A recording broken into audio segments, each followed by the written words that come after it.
Yeah, don't worry then. Good. All right. The camera's on you as well? Yes, it's not rolling though. No, it's not. So okay. that's a bonus. Oh, why not? So your answer's not here? They will be featured or not? You'll be able to hear them but not see me. Okay, all right, fine. Nobody needs to see this. Sorry, Kate, do you mind sitting... That's all right, no, it's all right. Thank you. Is this all right? Good. Right, yeah, we're running. I'm happy we're rolling. So, Karl, against all odds and despite a fair few of your efforts, you are now a much-loved TV presenter, hugely popular. Millions of people love you. How are you coping with the fame element? There isn't... I don't know what it is. I mean, nothing's changed here, you know, apart from car insurance going up and just being able to get a bargain in a shop. If you want to knock the price down, you can't do that once you're sort of known. People go, you made of money. I'm not. You can use this. That's the exclusives for you. I'm not made of money. Doing all right. I'm not moaning. I know people are having it tough. You are moaning. You're moaning all the time. I'm not you never stop moaning. That's what you do. You only moan. That's your job. That's why this show's so good. Well, you say you can't get a bargain. How much were those trainers? Only 45 pence. 45 pence? In right, Africa. In Africa. That's what he gave. But look That's how far what he he had gave to to go. someone who was selling some trainers in Africa. Could have given them 50p. He was over the moon with that. Ricky and Steve, you knew him before he was famous. Has his head, while remaining obviously perfectly spherical, got any larger? No, not at all. No, he's got... I suppose he's got slightly more militant in his old age. But that's funny, because now we're coming up with things so extreme, so dangerous, so ridiculous, so annoying, but he won't back down, because he doesn't want to give me the satisfaction of failing. So this second series is incredible. I mean, he's doing things that I never thought he'd ever do, or we'd get him to do. But he does them, and, yeah, it's quite remarkable. Like you were saying earlier, if we put some weird food down in front of you, you just eat it defiantly now, because you don't want to give us... Yeah, not a problem. Nothing matters. He shows that people worry about the silliest things in the world. That's what's changed. I can eat anything. Which is weird. Yeah, I can eat anything. So if it does all go tits up and I don't do a third series and I spend all my money, I know I'll survive. Because now, if I'm homeless, anything that's crawling about, I'll have it. Could you eat a knob at night now? I wish I never said that, honestly. It's the one thing I ate. What was it that David Baddiel said that time? When you were saying we were having dinner and Carl was round, David Baddiel was round, and Carl was going up there, nothing. He's just on the radio, he said nothing. And David Baddiel went, no, you did that song, Knob at Night. Oh. Yeah, that's how I still feel. I don't feel like I've achieved anything that I'm really, really proud of. I would have done with this if it wasn't called Idiot Abroad, I think. But that's just a little bit of... You've tainted it a little bit. But it's an ironic title. You're not Yeah, an I idiot. don't like it, though. Carl, I don't like it. Carl, you're a genius. And I wanted to change it, and then Sky bosses are going, oh, it's established, we've got to stick with it. Why? Ricky says you're a genius, but you and you're obviously great mates, but you guys do give him a lot of stick about his physical appearance as well. Just from that particular screening, little bald Wookie. Obviously, head like a fucking orange. That's well known. Shaved Mancunian idiot. This is your life. That's well known. That shouldn't be well known, should it? No. That shouldn't be well known. Carl, oh God. Carl, this is your chance to get back, if you like. What phrases would you use to describe their physical appearance? Ricky first. To be fair, though, I've had a go at you. Yeah, but also I'd like to point out, it's Ricky who insults him. I don't call you names. I mean, I might sort of stand behind him and sort of cheer him on, like the worst kind of bully's mate. Do you know what? I'm going to show you how good I am. I'm not even going to... No, if you listen back on the old radio shows, he's always having a go at He has a go. He said when he first met Steve, he said it was a shock. He said that. First thing, he said, oh, that's a shock. I said, what do you mean? He said, well, I've never seen anything like it before. He's telling him to his face. Then he's putting on air that Steve's weird looking. Okay? So he started it. But, like, in the same way that you've sent me on these trips to make me stronger, I think me saying that has done himself up a bit. He has. No, he's Oh, look at you. Yeah. So, in a way, you've made me a better person. He went from a weird little goggle-eyed freak to sort of Clint Eastwood. Yeah. I suppose I have in a way. Thanks, mate. Hang on, what was that picture from that used to be on the notice board in the kitchen at XFM? That was your favourite, wasn't it? It's the weirdest picture of you. It was from The Guardian, and you know when they use the wide-angle lens to get everything in, you were on the edge of it, so your head was really distorted. It looked like someone had picked up Stephen Hawking by the legs and whacked him against a wall. It was really weird. Yeah. I don't And he know what loved you're it. talking about. He used to Really? go past to go and look at Steve. Hey, listen, we were both in the Heat magazine Weird Crush. Yeah. How did you get on? He in won. that? He came number Did one. he win? He won. Yeah. I didn't even win, you see, so I got to hand it to Carl. Yeah. I No, lost it's out better, to- though. Who did I lose out to? No, him. So he's No, weird. it wasn't the with you. same. No, it was year. different years. Oh, was it? Wow. Yeah. Ricky, should go for you're Rear of getting the away Year with next. murder here, though. A goggle-eyed freak, their head like a fucking orange. Carl, give him both barrels. What phrase could you use to have a go at Ricky? Have I ever lost it with you? Pretty Done perfect, that? isn't I? I'm pretty perfect. No, I don't. I'm I don't smart, think I'm I'd funny, sort of go with good-looking, nice. names. Sort of I'll philosopher. sort of go, you fucking knob. I don't think you can use that on ITN, but it's more that for me. I don't pick Well, they can. animals. They make a special exception for me. They allow someone to call me a fucking knob. It's the only thing they said. Can you It's remember? actually handed down on parchment. Thou shalt not say fucking knob Not censor. unless it's against Ricky Gervais, the fucking knob. When have I lost it with you and sort of got annoyed and You called you haven't. something? You haven't. You wanted me to call off the poster campaign. When I made that poster campaign, I said around the world, and there was everyone putting up posters of Karl Pilkington, world's roundest head, Yeah, and you asked me to stop it. yeah. That's it. Yeah. You thought it was demeaning. Couple of quick ones. If you guys had cast Carl as a character in The Office back in the day, who or what would he have been? Sorry, I hope you don't mind me What? talking about you like that. Cool. What would he have been? Wow. What? What would he have been? What would he have been? I mean, Yeah, what am I I meant to don't say? know. A bowling ball? What? Well, One of funnily Keith's enough, bollocks. is one of Keith's bollocks. Well, his mum phoned him up and said, "Saw you on telly the other night." She thought he was in the office. It was just a bald bloke fixing my computer. He's going, "No, it was you." He's going, "It wasn't me. I'd know if I was in the office or not." Yeah. That is the sort of job I would imagine you would be doing, though. You'd be fixing something, Stuff. wouldn't you? I'd probably be Make quite much happy work. with it. Sorting some problem out in the lavatories. Sort of quite a manual job, I reckon. Yeah. Maybe a courier that you come in. Helmets on. Yeah, but don't it's see a the face. perfectly round. He Yeah. wears a pink helmet, and they don't see the difference when he takes it off. I've got to wrap up, but very finally, I don't know if you mind, I'm getting married next year, and wondered if you wouldn't mind giving a message or saying why you can't be there or something. I don't go. I just don't go to weddings anyway. Honestly, I don't know you. You're getting married? Here you go. He loves a wedding. actually, can I use this as a? That's annoying, isn't it? Steve's annoyed that he's got a Of girlfriend. course I'm annoyed. Are there going to be any single women at this wedding? You can come. Yeah, answer the question. Yes. Okay, well, I'll consider it. He'd be best man. Suzanne's brother's getting married, and I don't want to go. But if I use this, is this on the telly? Just saying, sorry, I can't be there.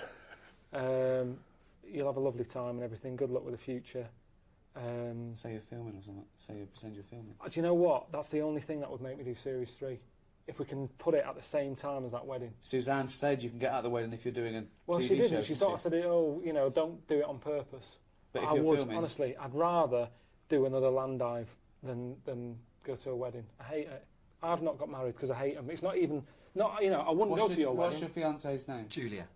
Julia. Just say congratulations, Julia. All right, Julia, have a good day. But you hate weddings. I can't stand them. It's so forced fun. It's shit. Well, I can't show this now, can I? But I don't know why. How old are you? 29? And what was it? Your idea or was it Julia's Yeah, it's my idea? idea, yeah. Was it? She's lovely, yeah. I don't know why people rush into it. Honestly, I don't get it. 100 years ago, he'd be dead at 29. He'd have But 9 not kids. now. And He's look at not you, you've rushing got a into good it. job. You're working for ITN. You can afford toasters and kettles, and there's no reason to get married anymore, unless you can have a kid without being married and that. You don't. Yeah. There's no reason. I mean, that's not his request. Are you paying for it, or have you got your mum and dad? A bit of both. Well, no, probably her parents are paying for it. They're giving a bit, yeah. Yeah? That's Well, how it bet. works, No, they're isn't meant to... Julia's dad's meant to stump Yeah, up. he's supposed to stump up. If he's watching this and he hasn't paid a penny towards it, what Yeah. a stingy bastard. Yeah. Yeah. No. And given that I'm there, I mean, I'll eat his lamb, but I'm not enjoying it. No, What's the menu going to be? Well, if he got any sense, he'd start with some kind of mozzarella salad. Yeah. He'd move on to a lovely bit of lamb. Everyone likes lamb. Is there a fish dish? Well, there's something for the veggies, but who wants to bother? There's probably one or two of them, you know, a little pasty in the corner. Ooh. Just move the lamb out the way. Of course, yeah. And just have some of the veg that comes with the lamb. What are you thinking? Are you thinking profiteroles or are you thinking like a trifle or what?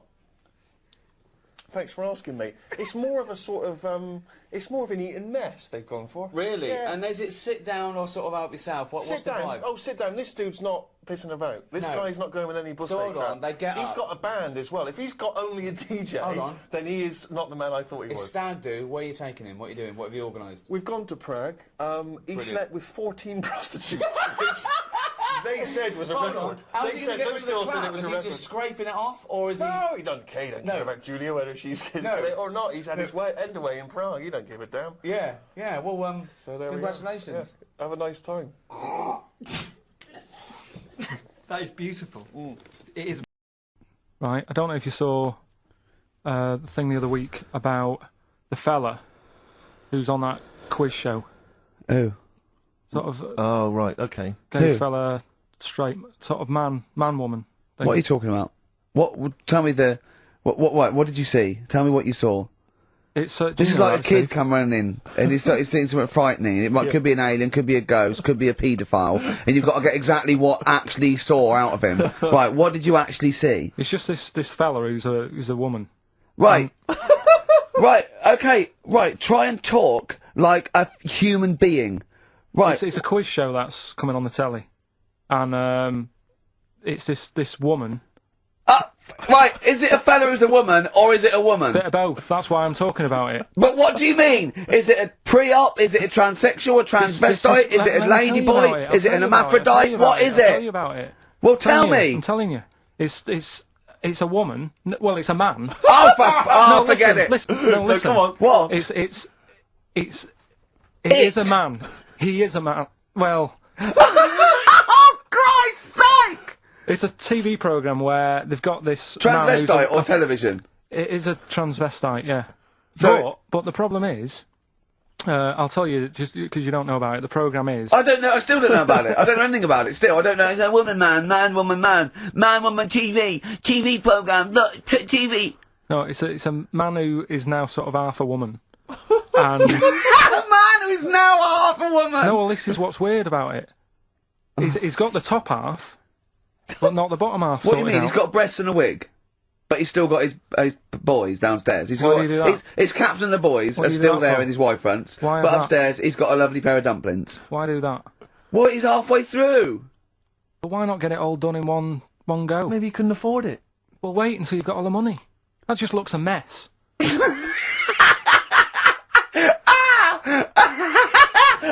And who's he pleasing there?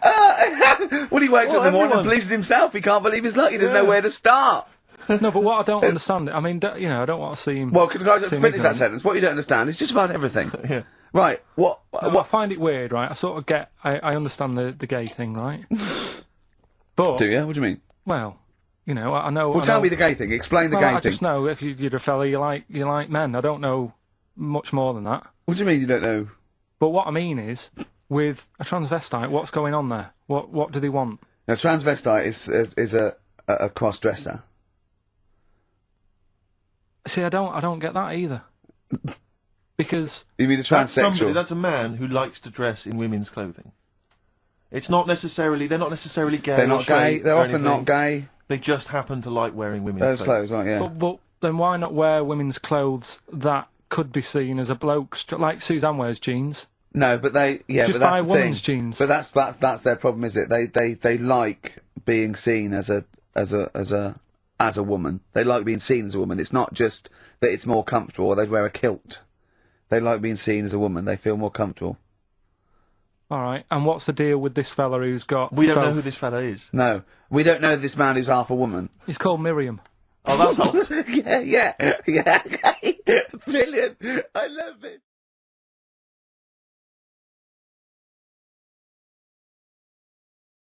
Karl was in Heat this week, and they mentioned that he does this thing on Sky. What is it? It was this thing with Richard Bacon, some programme about watching telly, and you just talk about what you're watching and that. And he was annoyed because he said because his parents are now, and so he's not doing it. He's not going to turn up because they mentioned it in Heat. And so his parents might watch. Yeah. Why are you worried about that? I don't like them watching stuff, do I? I told you. It dates back to when I did Little Donkey at school. Sure. I don't want people watching me. What's that? Just renew us on Little Donkey? What happened? It was just, you know, I was there to play the drums and that in We Three Kings. I was loving it, you know. I got a bit carried away. How old were you? About 13, yeah. right? Really? Probably. Yeah. About 10, no, about 10 probably. Yeah. 6. Between 6 and Where old were you? What school were you at? Okay, you were playing Little Donkey. Yeah. So, and, No, No, you but must... it was one of them schools where everyone sort of was in the same one. Do you know what I mean? Oh, a Manchester school. Yeah, just the What do one you classroom. mean? Well, it's like... What, sweeping chimneys in the day and then 1 hour of learning? What are you talking about? What school were you at? Was it infants, junior or I secondary? didn't really do that. It was What one do where... you mean? You did that? They still have to abide by the laws of the land in Manchester. No, but it was a lot more... Like you had infants, but Yeah. you also had, like, the older lot. There's kids there who, when you're in the younger year and that, you'd see kids and you go... Talk English and use terms that people do when they're talking about schooling. I don't even want to talk about this. No, how old were you? What oh. I'm guessing maybe 6 or 7 or 8. So you went from 13 to 6? Yeah, but like I say, it's hard to remember because... Imagine if you were giving evidence in a trial. Yeah. How old were you? I don't know. Yeah. I mean, I don't know. I can't really narrow it down other than 7 years either way. You know, theoretically, Yeah. he could get called up for jury service. Right, Carl- on jury service. Carl could be responsible for Yeah. someone's rest of their life. Yeah. Because jury service, that applies to anyone. Anyone could get sent the form. I think you're obliged to go unless you have a really decent reason not to. Imagine it was a really, really important trial. But what annoys me is that isn't it supposed to be you're tried by 12 Good of men your and true. peers? 12 good men and true. Yeah. Good men and true. And women, of course. The only these thing days. I can hope is that the defence attorney would wheedle out Carl at an early stage. Oh yeah, objection. I object. Yeah. Why? I object. Have you heard of something called Rockbusters? Yeah. Well, sorry, you can't just object on that. Okay, then what if I tell you my client, standing trial, is a little gay Chinese fella? My What would you suspicion do? is he's prejudiced. So how does it work then? How does what work? What do you mean? You just get called up and you have to do jury service unless you've got a very good reason. And it's not, I normally have Mondays off. Yeah, yeah. Oh, you wouldn't like that. Oh, yeah, or you have to get there at 9 I've got o'clock. to prepare monkey news. Yeah, yeah. Oh, you couldn't stand it. Just wouldn't do it. I wouldn't What would you say? say, oh, don't get me involved. Because I got involved once. Don't get me involved! No, What do you mean you got involved once? well, with the police and that, when I lived in Manchester, I saw a bit of car crime going on. Right. And I got involved. Hassle. I'm telling you. How did you get involved? You phoned the police? Yeah. Yeah, because I Snitch. thought, well, I know, well, that's just it, but I thought I'd hope somebody did it with my, well, Yeah. so, and it's just a hassle. Loads of phone calls. Canary. Having to stand on a balcony of this, you know, tower block that I lived in. Police shouting up at me. I'm stood there with my underpants on, right? And what it was, a car had been robbed, right? So I call up the police and that, Yeah. right? Said, right, listen, car's been robbed. And they said, where is it? I said, I don't know, just across the road from where I live, right? So I tell them where I live. And they Where go- do you live? How old were you? 13? So she's asking loads of questions and that. I'm saying, look, whilst you're asking all this, they're actually getting away, so, you know, will we leave it? And she's like, no, we'll track it down, blah, blah, blah. So I said, well, look, I work nights. What could you see? You could see some I could lads see some lads just pushing a car. Pushing a car. Yeah. That's how they steal cars in Manchester, is it? Yeah. Everywhere else in the country, they're getting in, they're driving them away. In the south, yeah, they drive them away. Exactly. You usually sort of like In start the Manchester. engine. You get away a lot faster. What do the police do? Push their panda car after them. Exactly. Say, come on lads, don't cheat, don't get in the car. They're just pushing it. It was late at night and that. And I Oh, suppose okay. you don't want to start the engine. Of course, you don't want to wake people up, not when you're nicking cars. Of course you don't. All right, No, so... no, no. So, is it Late working at for night? you? Hold on, they They weren't were gay. wheeling They it to weren't the gay, bus were stop. they? They were out late, really? Come on, Carl, so what happened? So, anyway, I said, look, don't call me back. I'm going to bed, right? I've got work in a bit. Brilliant. So, Let's go, what? so that was that, right? Where were you working? Next thing, right? Phone's going. Hello, it's the police again. I said, oh, I told you not to call me. Right? I told you not to call me at home. So, they said, right, the police are outside. Can you go on your balcony? She's like, oh. So I'm 10 stories up, right? stood on the balcony with like my underpants on. Yeah. Right? And the police are saying, "Where's the car?" And I'm saying, "I don't know, they've gone down that road now." So I'm trying to point to them. They're shouting up, saying which road and all that. And I just thought, why did they get involved? Yeah. I don't think they found it. No. It was hassle.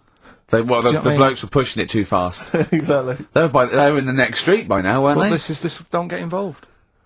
Don't get after that. Imagine him being on some sort of trial where it's like some sort of mob affair. Yeah, gangland murder. Imagine him going into the witness protection.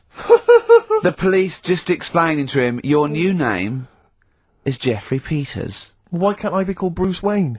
Well, no. Mr. Pilkington, listen. Imagine that. Do you know what witness protection is? Oh, go on. Amazing. Look, it's when, supposing you were to give evidence against the mafia, right? You've done a job for them and you had to give evidence against them, right? Right, well, if you're going to do... I mean, all I did was 2 kids nicking a car. Yeah. Don't start messing with mafia. No. Listen, of course not, no. But imagine you were in the mafia and that you got caught doing something, but instead of going to prison for the rest of your life, you said, oh, well, I can give you Mr. Big, yeah? So they go, okay, give us Mr. Big and we'll let you off, right? So the police go, right, okay. I got handed this leaflet in Soho. So you say, okay, well, I'll give you names. They go, right, we get evidence in court, and you go, yeah. They go, right, we'll have to get you away because you'll be done for. So you give us all the names of Mr. Big, right? We'll give you a new identity, a new passport. We'll let you go and live in Canada for the rest of your life with Suzanne, right? So why have I got to do all that? Because they'll bump you off, won't they? How did you know it was me? Because you have to give evidence in court. So they go, oh, Pilkington squealed. So you got to change all your life. Yes. Yeah. They've killed someone. Yeah. Yeah. Well, look, you just know you're giving them in to keep you from going to jail. So you don't want to spend the rest of your life in prison because you're involved in something or something or whatever. It doesn't matter, Carl. No, listen. I'm just. How would the mafia know that I've said something? Because you say in court, those are the people. He's Mr. Big. He's Mr. So and so. He ordered the hit. Don't you know anything? It's a lot of messing around, though, isn't it? But so I've got to leave this job, yeah. Yeah, I think they might try XFM first. I'd have to. What? I'd have to bin Suzanne, would I? No, she can go and live with you. You have to cut off all your ties with your friends and family, though. You can't contact them. You got to leave them behind. Would she have to change her haircut? Possibly. When did the murder happen? Yeah. So, what would the new identity be that you choose? What would you choose for yourself? What name? Probably. I wanted to be called Brett when I was a kid. Okay. Right. Brett what? Brett Pilkington. You got to change your surname, yeah? Yeah. Well, yeah. Yeah. Maybe go ex-directory. Where would you move to? Probably back up north. No. Well, no. No, don't do that. Don't do that. Can I suggest, maybe, Brett Hanson and go and live in Australia or Canada or something. Well, maybe when they're not operating, maybe, you know, and they just forget it. You might have to change your identity as well. You might have to grow your hair. Well, you can't grow your hair, but maybe wear a wig or a moustache. What would you do? What would you wear? So, like an afro or something? Something like that. That would be brilliant. That would be absolutely brilliant. And I've got to do brilliant. all that just because for 5 minutes I stood in a court thing Yes. and said he's the one who did it. Yes. Yeah. Well, why can't I just wear the afro and the glasses when I'm in the court? Say my name's Brett, right? Yeah. Change my voice a bit. He did it, and they go, thanks very much. I go off, I carry on my life. That's I'm still genius. coming in That here on is. Saturday. I don't know why they haven't thought of that. That is genius. I That don't know. discounts all the witness protection scheme. Why don't they do that? Yeah. So they go, well, I'll go to court as Brett Hanson Yeah. with an afro. I don't like that. Yeah. Right, and then when I come out, I'm back to Karl Pilkington, still talking like that, but without the afro. That is perfect. You've got... Why don't you call the FBI and say, listen, I can save you billions of dollars a year. You're a genius, Karl. Right.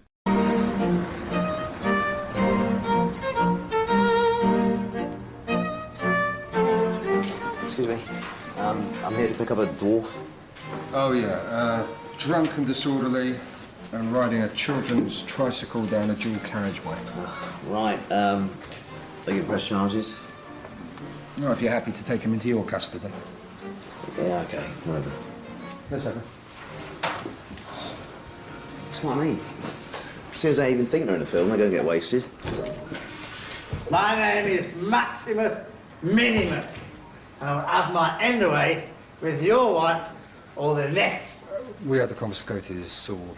I've got my own sort. My pork sort. Ha! Whoa! He's thrown up over his own penis. Oh. You're not getting in my car smelling like that. No need to. I've got my bike. No, Pete, you can't go on the bike. Not again. No, whoa! Stop! Pete, stop! Oh. Don't go on the dual carriageway. Take the back roads. Just, what is he? Oh. How long's that going to take him to get home? Oh, no, he's off. Look, he's just flailing like a dung beetle. Oh, it's pathetic. And this is what we need to do. We need to get out there and say, this is how it works. Educate them. Okay, so let's do this then. So it's with the siege. You're not giving me a... so I'm a starving African. Hello, Carl. Have you got any food? Got any food? Got any sandwiches? Well, I starving. have, but if I give you my sandwich, there's someone else behind you, and they'll all come out. So what are you going to do then? What are you going to do? I'm going to help you. How? What are you going to do? I'm gonna make you think about how to make food. Oh, okay, right. Have you ever grown anything before? No. Right, well, here's some seeds for potatoes. Brilliant. Oh, thanks, Carl. See you later. Do I just put them in the ground, yeah? Put them in the ground and water them. Oh, there's no water, you dopey cunt. There is some No, water. there's no water, you dopey cunt. That's why we're starving, you dopey cunt. Right, well, at that point, that's where I go, well, this is a lost cause here. Right. Because there's no point. Can I have your sandwich after all? No, or you're what? not having it. You're not having it now. So not only can I have a sandwich, you give me seeds with no water, you useless, bald-headed fucking twonk. Right, but there's got to be another way round this. Go on, then. Either move... Right. Because every year they're going to be queuing up saying, I'm hungry, give me a sandwich. No, you're not having another sandwich. Once again, it's an utterly ill-informed discussion.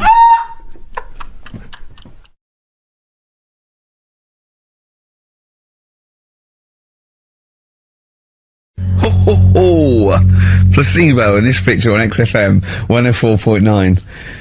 8 minutes to go. Let's make it a good 8 minutes, and then we can all chill out. Yeah, enjoy the rest of the weekend. Play the jingle. Oh, chimpanzee, that monkey news. Excellent. A particularly aggressive jingle this week. Wow.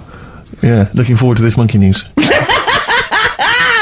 Carl. Right. Come on. So, what's her name? What? We've done... Sorry, what? Brilliant. We've done a lot of monkeys who, like, got involved in crime and stuff. Yeah. Right? We had the one on the train station, nicking a bag. Yeah. We had the one who went into a bank. Who cares? Went into a bank and walked out with the money and stuff. Yes. Right? Didn't happen either. Next. But the thing is, you never sort of found out what happened to them. If they sort of got worse, got more involved into crime just and monkey stuff. news update. That would be amazing. Brilliant. What they found out in India is... Yeah. It's got a prison. It's just for monkeys. You mean wild animals? You mean a zoo? Yeah, a zoo or a kennel or something that where it's been gone mental or something. No, it's a prison. Yeah, it's a prison. does it have fraud cases? It's mainly sort of animals that are attacked things. It's mainly violence, I bet. That's my that and theft. Say it again. Stuff. Theft. Say it again. Theft. Say it again. Robbing. No, let's go back to that word. We're going to keep doing it. We've got 6 minutes. You're going to say the word right before you go to Hastings. Well, you say it. No, well, because then you'll know how to say it. Well, all right, robbing then. It's been caught robbing. Say it again, though. So Who's robbing? Who's robbing? So they've got this prison. Right? This is extraordinary. Say it again. No, you're not going to say it? No, go on then. So they got a prison for them, right? And there's 11 of them in there, 11 monkeys. Right. That are in there for life. Because that's... I think there's one just got out on parole, right? No time off. But there's 11. There's 11. I'll give you the bit of paper because I thought this was... Weird. You thought it was a bit weird. Now, Carl, what are they in there for then? Because I mean, they're in there for life, so I'm assuming it's murder, is it? Premeditated murder? They're not crime bosses, are they? They're not. Are they the prostitution and gambling? Are you sure they're not just the pawns and the head sort of like orangutans up a tree going, remember, you don't know me. You're on your own. If I go down, you're all coming with me. You take some of your gorillas down there and sort him out. Oh, the great banana robbery. It's not. I wonder if they get them. Right, go on then. Okay, let me see. Now, I don't know what source this is, as ever. Is it just the back of a fag packet found in a toilet? Well, no, I mean, someone's clearly... If this is nonsense, then someone's clearly gone to a lot of effort, because it does open with the headline, "Parole unlikely for inmates of monkey prison." Yeah. Officials say 11 inmates at India's only monkey jail. Officials? Now, what kind of people work at a monkey jail? Where do you work? It says officials say 11 inmates at India's only monkey jail are unlikely to ever be released. The prison in Patilia houses monkeys apprehended by game wardens in Punjab state for thieving and attacking people. The Daily Telegraph reports how the monkeys at the prison in Montebello snarl and glare at visitors from their heavily barred cages. 2 monkeys were released a year ago after exhibiting good behaviour for 18 months in the jail. They have remained out of trouble. Prison can work, that's good. So all 11 monkeys... They were aggressive wild animals that were taken away from the public for their own good. And Robin and that. Wildlife officials believe part of the problem has been caused by thieves training monkeys to help them. Lorry drivers training monkeys as guards for vehicles, and itinerant entertainers using ill-treated monkeys as part of their act. It's the monkey that takes the rap. It's a shame, that, isn't it? That is awful. They didn't know what they were doing, did they? Oh, so there you go. What do you think of that, though, Carl? What would you if you could visit them, like Lord Longford or something? What would you say to them? You go there and you get a visit a week or something. You know. So can you get us a video? Right. Do they get conjugal rights? Do you reckon? You wouldn't be interested in that, though, would you? They get what? Would you be happy to give them their conjugal rights? Yeah, would you? Fair enough. All right. Off to Hastings. Off you See go. you later. All right. Just letting you know, I've got a YouTube channel. YouTube.com/Karl Pilkington. In fact, if you go to karlpilkington.com, it's all there. I've got a YouTube channel. I've got a Twitter thing. I'm not using that though. But I just want you to know that that one is the official one, because these other knobheads who are pretending to be me and it does me head in. So you're not talking to me on Twitter because I don't do it. So that's the official one. All right. That'll be like at Karl Pilkington. And I've got a Facebook page that I don't go on it that much. If you're in Australia and you've got any questions, put them on the Facebook thing, and I'll probably stay up late one night and answer a load, so that's in your time. Anyway, I've got some questions that have come through, and these are the sort of things that I get. Kevin LaRock says, have you ever been to Canada? No, I haven't. James Duran, is there any plans for Karl to visit Australia in the near future? No, that's why I'm doing these videos. It's too far to go. Probably easier to sort of go to the moon in a way. It's easier on the body because there's no sort of jet lag there. When you get there, you can stay up. You can stay in your own time frame, can't you? Go to Australia, it's like 12 hours difference. So I'd rather go to the moon than to Australia. That's mental. Jason Cox says, hello, my wife and I are watching your show, Moaning Alive. Cheers. Everyone's always nice on Facebook.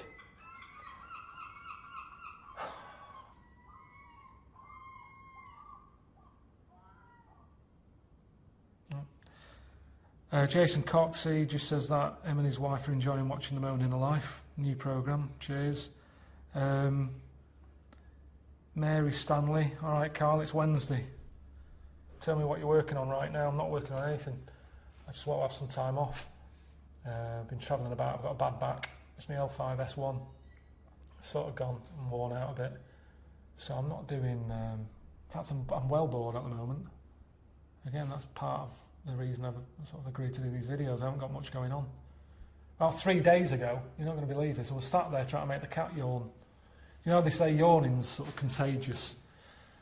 I wondered whether it was in the sort of the cat kingdom. I just sat in front of the cat yawning. After about 40 minutes it yawned. I don't know if I've caused that or it's just bored. But that's the sort of life I'm having at the moment. I'm not up to much at all. Simon Bately, quick question, would you rather eat shit-flavoured chocolate or chocolate-flavoured shit? Good one. Probably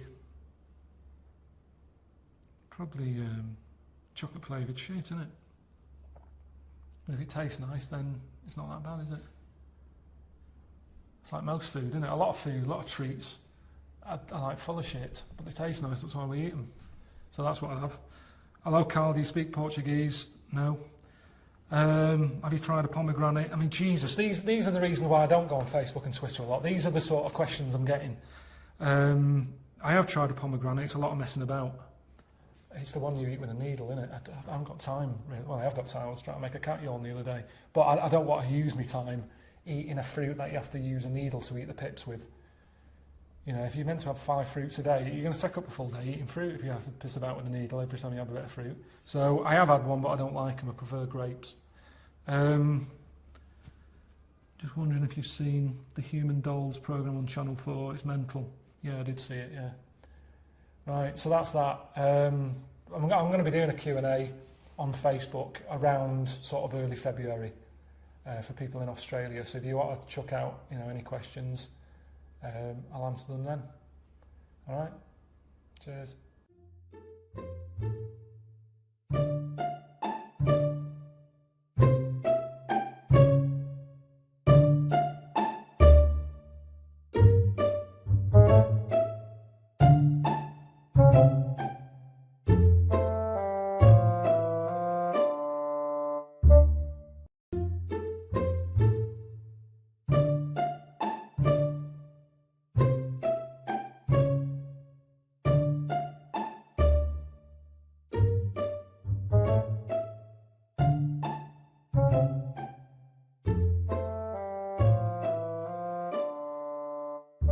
You meet this guy in LA who's done a lot of stuff to his body. That's a result of a lot of plastic surgery and liposuction and... 120 procedures. Yeah. About 100 and... What did he say? It's about $150,000 worth of work. I'm quite impressed with the fact that you don't care. You're happy to stand there posing with your top off. And let's face it, you haven't got the best body known to man. It's not a bad one. No, it's fine. It works. Yeah. But I understand that any women watching this wouldn't go, oh, look at him. But that's the reality, isn't it? That's what most people look like. Yeah, absolutely, yeah. So I don't know what's happened where they think that's normal on the left. All that, all them bits, they're all implants he's got. The bits in his pecs, on the back of his arms, he's had stuff put in there. Yeah. And I was like, that can't be comfy. No. Have you sort of laid on Brighton Beach? Yeah. It's Pebbly Beach, isn't it? Yeah, I used to live in Brighton. Yeah. And it's not nice, is it, really? It's bumpy it's annoying, and that. Yeah. And that's what I imagine it would be like for him to lie down at night, because he's not lying on his own bits. Right, it's all lumps of stuff. But honestly, the lengths people go to, he was telling me about how people have the ball sack. Yes. The testicle. Crack. Not just that anymore. Oh, what do they have now? Ironed. Oh, what? Oh, really? They have the things ironed because of the creases. Oh, God. They don't want creases in it. It's just like, what? I mean, so they want a smooth ball sack. And again, I was saying they're not, you know, lines on your face. It's about expression. It's about showing feeling. I don't know why your testicle. What's the proper word for it? Scrotal sack, maybe. Is it something like that? Yeah. The scrotal it's sack. Scrotum, isn't it? Your scrotum. Yeah. It's got wrinkly, lines on it. Yeah. What's that? I mean, they're not worry lines, are they? No. I don't know what they're there for. I suppose it's to give it a bit of movement. But at the end of the day, they've been like that for thousands, millions of years or whatever. Don't worry about it.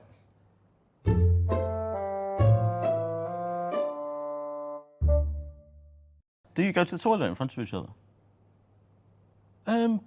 What I mean is, I don't say I'm going, do you want to come and watch? Right. But what I mean is, I don't bother locking the door and sort of wondering about noises and stuff. Okay. All right. Questions for Karl, just to sort of try and tap into his brain, see what's going on there. Yeah. The questionnaire that is often featured at the end of the TV programme Inside the Actor's Studio. If heaven exists, what would you like to hear God say when you arrive at the pearly gates? Is that how it works? Oh. No, What do you mean? What's the question? Well, I don't know. You hear so many other things that you have to go through other gates. I can't imagine him being on the door, is what I'm saying.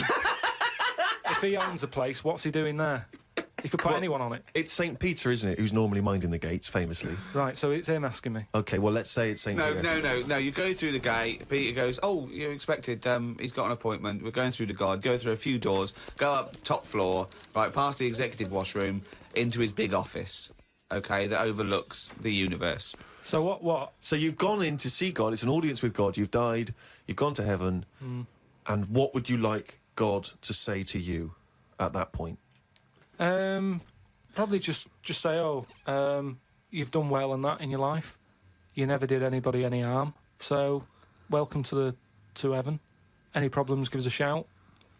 Here's a little layout of like a little map. It's kind of like. I love this. This is a great answer. And my favourite one is "You never did anyone any harm." That's great. That's a brilliant thing for God to say. Yeah. So hang on, he's giving you a little map. So he's giving you a little map of the area. It's and big. he'll sort of say, this is where you go for this is where you go for that.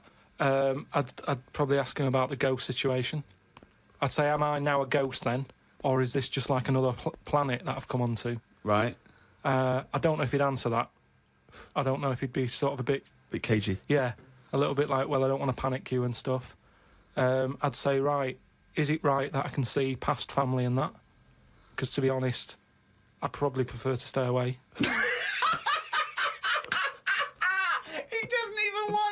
No, but because the thing is, if you've done I've done all that in this life, so it's about moving on to another life and meeting different people, isn't it? Yeah. Otherwise, what's the point? It's just like the same all over again, but everywhere's white. I mean, I don't know if it is like this. Do you think God would like this podcast? Well, I suppose it just kills half an hour, doesn't it? Well, yeah, but time's not a problem for him, is it? Yeah, it is, because he lives for ages, so he needs loads of filler. I bet he's, doing stuff that he's just like, I'm not really into this, but it's something to do, isn't it? Sudoku and stuff. But I think there'll be just as many problems up there as there is here, because at least people are leaving here, whereas up there, that's the thing that I'd be worried about the most, actually, that it's really crowded. Because it's years and years of dead people, isn't it? London does me head in. Up there, it's going to be well busier than that.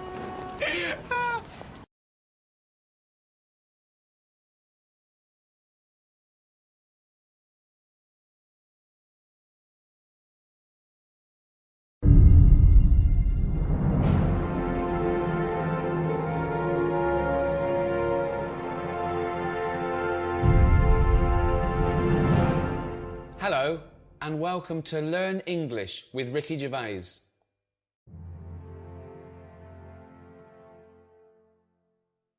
I'm Ricky Gervais.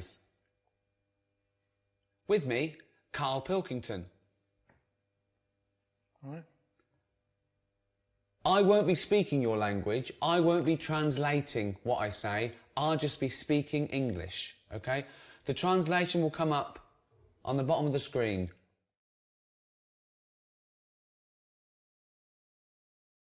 This is my friend, Karl Pilkington. He is bold. He is bold. He has no hair. Karl Pilkington has no hair. Yeah, I know. They can see I've got no hair. No, I know. Well, what do they need to know that for? If they learn a language, Yeah. bald isn't a bald head isn't that important. Teach them how to ask for bread or milk. We'll get to that, but this is about sort of friendship and family, So it's all useful. There's so many words, they might as well start somewhere. There's too many words. A lot of words. Lot of words.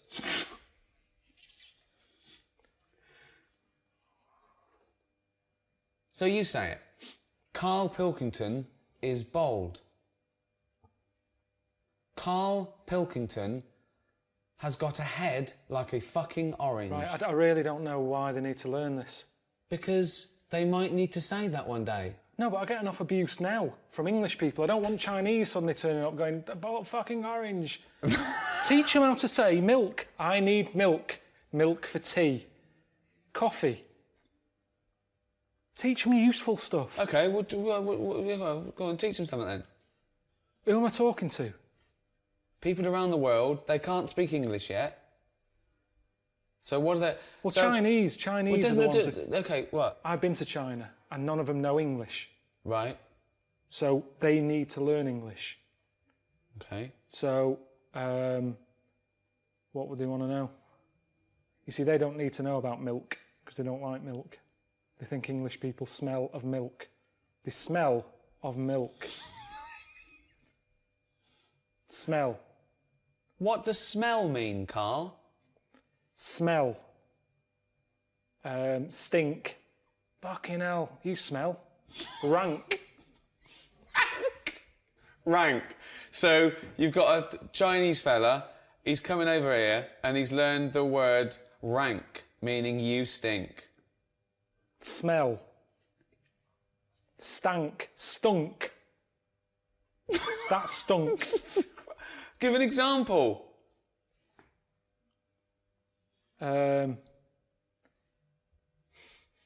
You smell. You shit. Why are you teaching them? Because you told me, you said they want to know about smell. Yeah, right. But why are you teaching them without prepositions and proper Why are you teaching them to speak like this? Stink, you shit? Why are you teaching them to speak, to just speak proper English? Right, okay then. Always speak proper English. Okay, tell them. So what do they want to know? Well, what smell mean? This, okay, smell. This is about, so we're featuring the word right, smell. Right. Smell. This is about the word smell. Right, when something smells, they know what it means. It's when something stinks. When it's it doesn't always mean that, because it's also a verb. Right, a nice smell. It's also a verb to smell. It's a verb. Smell is a verb. Yes, but what they've got to remember is if they go up to someone and go, you smell, it's not always positive. You wouldn't. You say you smell nice. Right. But if you say you smell, they'll get a smack in the face. Smack in the face. Smack in the face. Karl, what's a smack in the face? When someone thumps you. Thump. The worst English lesson ever. Right. Okay. Okay. What would they want to let you see? That's why we've got to focus on. Are we focusing on Chinese? No. Well, we should, because different people want different things. Right. So what would Chinese want? They come to England. Right. What do they want? Why are you talking to me like I can't understand Because English I'm now? trying to think what to be clear to them. Okay. So I'm dropping out. So forget where they come from, wherever they come from in the world, they all want the same things. No, okay? but words don't mean the same thing. At certain places, there's people where it stinks in the world. They wouldn't come to England and need to say it smells because they're from a smellier place. No, they're not. Yes, they are. Milk. Let's do milk. Okay, let's do milk for anyone who isn't English. Okay, okay. We will act out a scenario now where you might need milk. Okay. Okay. Hello, Karl. All right. Would you like a cup of tea? Yeah. Yes, please. Yes, please. Strong. What tea bags have you got? That is a question I ask because it all depends on the amount of milk. Do you have Thai fu? That means more milk.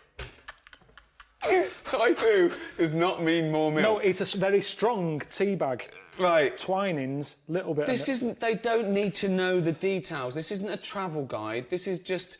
This is English for people who can't speak. Start again. Okay. Hello, Karl. Oh yeah. Would you like a cup of tea? Yeah, I'd love one. I'm gasping. How do you like it? Strong, no sugar. Tea bag, okay? What? Yeah, tea bag. Yeah.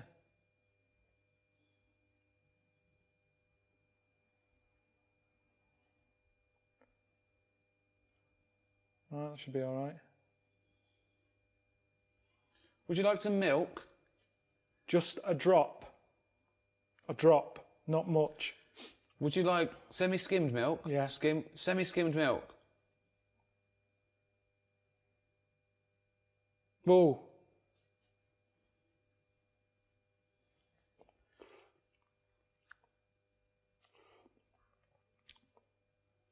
It's all right, that. Karl is enjoying his tea.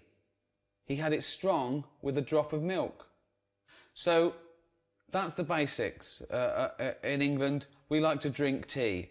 We drink tea. We also drink coffee. We also drink beer. Let's go shopping. So I'll just come into a shop, okay? Dring.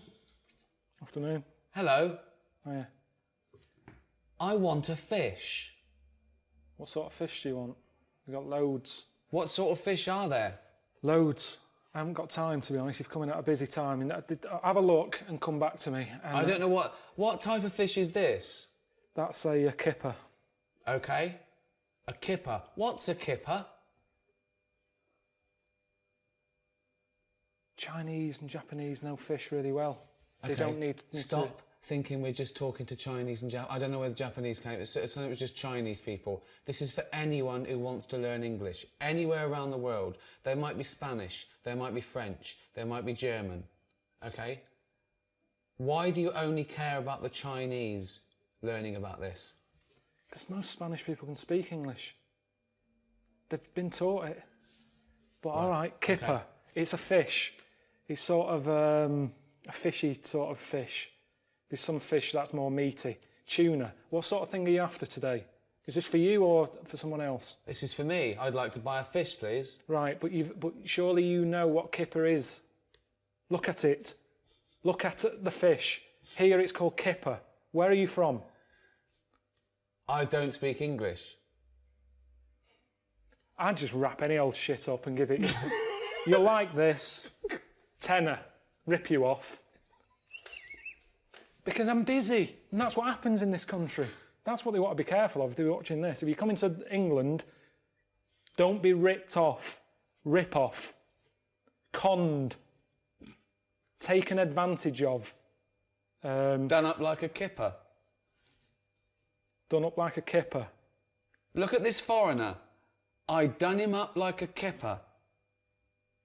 This is when English gets complicated, because kipper, a lot of English words can mean many things. Where?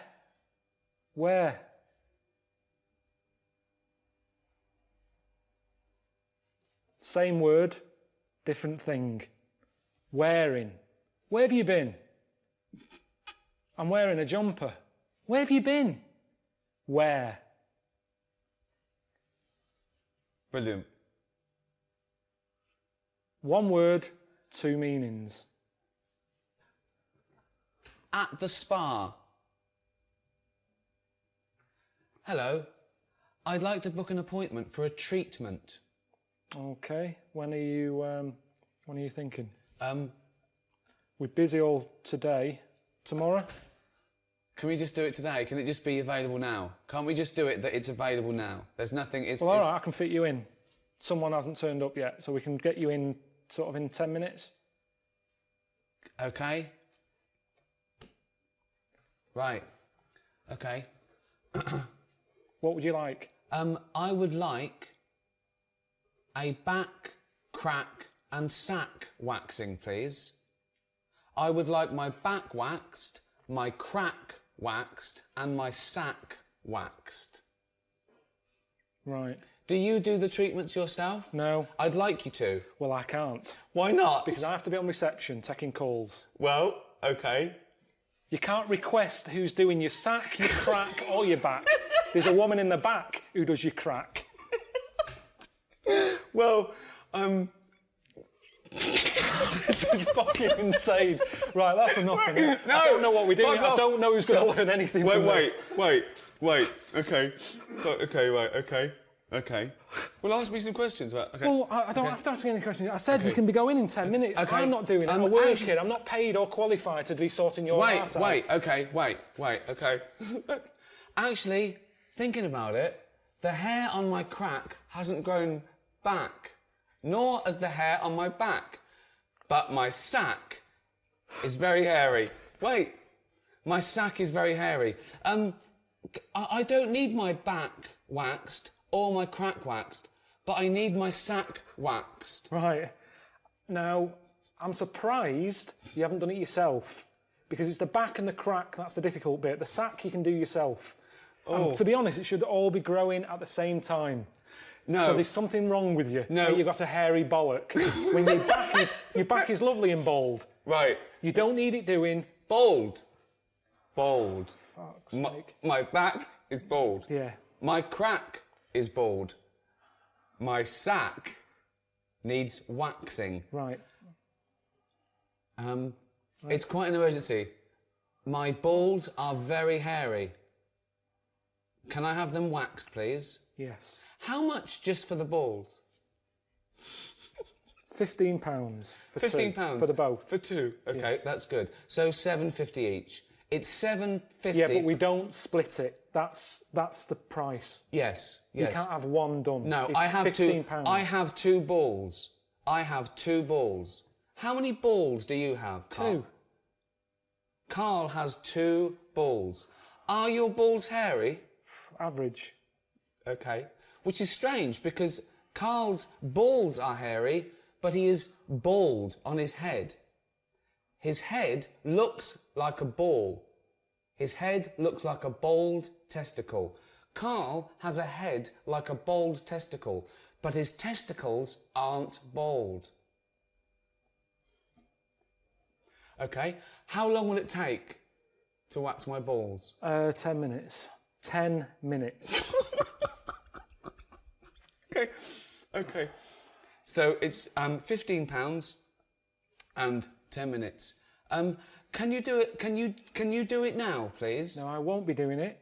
You'll Why? be meeting Leslie in the back room.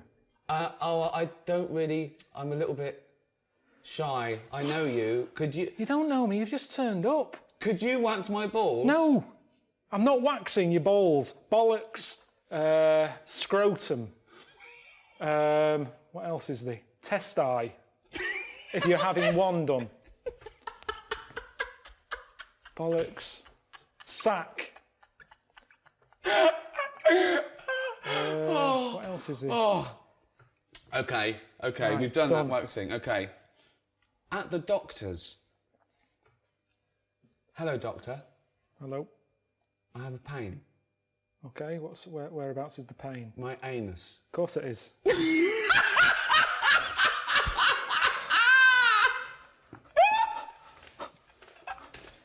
None of this is worth learning in a language. You go home. If you're ill, go home. No, if a foreign fella is in this country... He can go to the doctors and use our NHS system if he had an achy arse.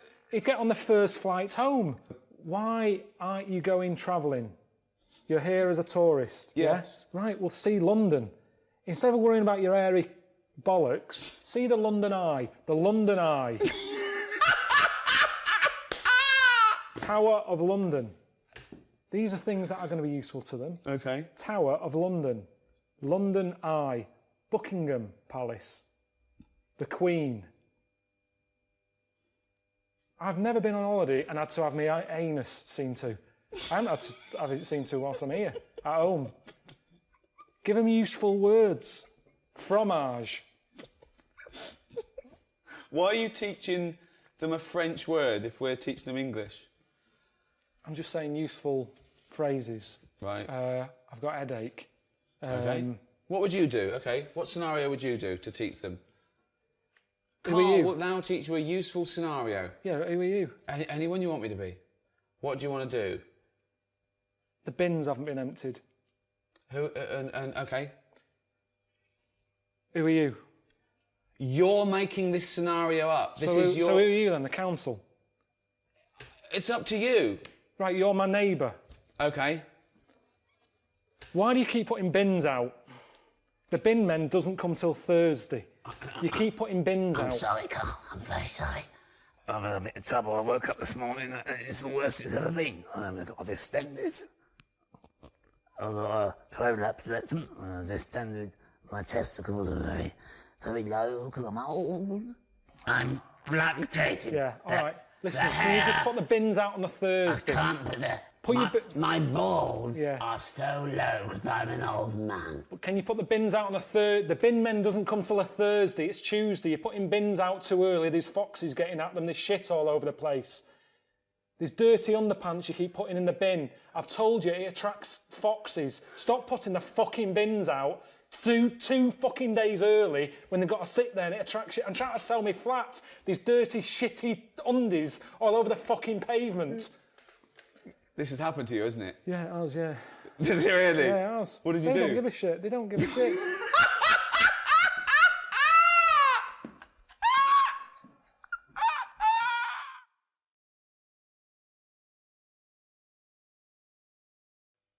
We hope that's been useful for you. So when you visit England, you can talk just like an Englishman.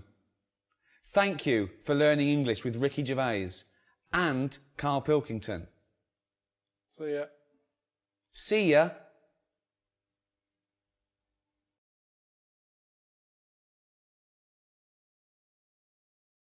I'm always getting stopped for. I mean, there's so many charities now. It's not just starving people anymore. It's everything. Yeah. One little fault, they're out there with a clipboard. Yeah, a asking lot, for your bank a lot details. of new diseases have Definitely. cropped up. But that shouldn't be allowed. I think they should have, like, 1 year where they go, this year, you know, hungry people. Right. Next year, people with a limp. Or just like they do with the China thing, with the year of the cat, year of the rabbit. It's very clear. Yeah. It's that year. That's who we're helping this year. Right. If you've got that problem, it's your year. You're going to have a good one. And who decides? Just have some meeting. Just have a meeting with What would be the first charity. year? So what would be the first year? This year? Right, well, we'd look at it and we'd go, right, what are we hearing a lot of problems about? And someone goes, so-and-so's hungry. Go, right, are we all in? Are we in to give this lot food?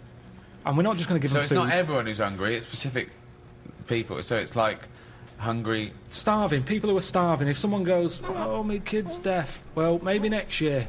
Maybe next year. It's not your turn this time. We can't help everyone at once. Because that's Right. life, isn't it? You've got to give and take in your own life.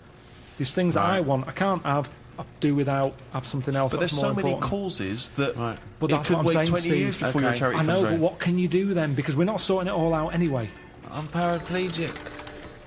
right? Oh, I need help really bad. So does everyone else. Well, why are you giving it to the hungry now? Because if we don't help the hungry now, Right, they can't wait. You can wait. right. Oh, God, I'm blind. Is this a different person now? Yeah, I'm blind. Right, well, you're not hungry though, are you? Well, a bit peckish. Yeah, well, Where's the fridge? I can't find the fridge. Can you help me to the fridge? Yeah. Otherwise I'll be hungry as well. I'm blind and hungry. I'm blind and hungry because I don't know where the fridge is. who's let you in?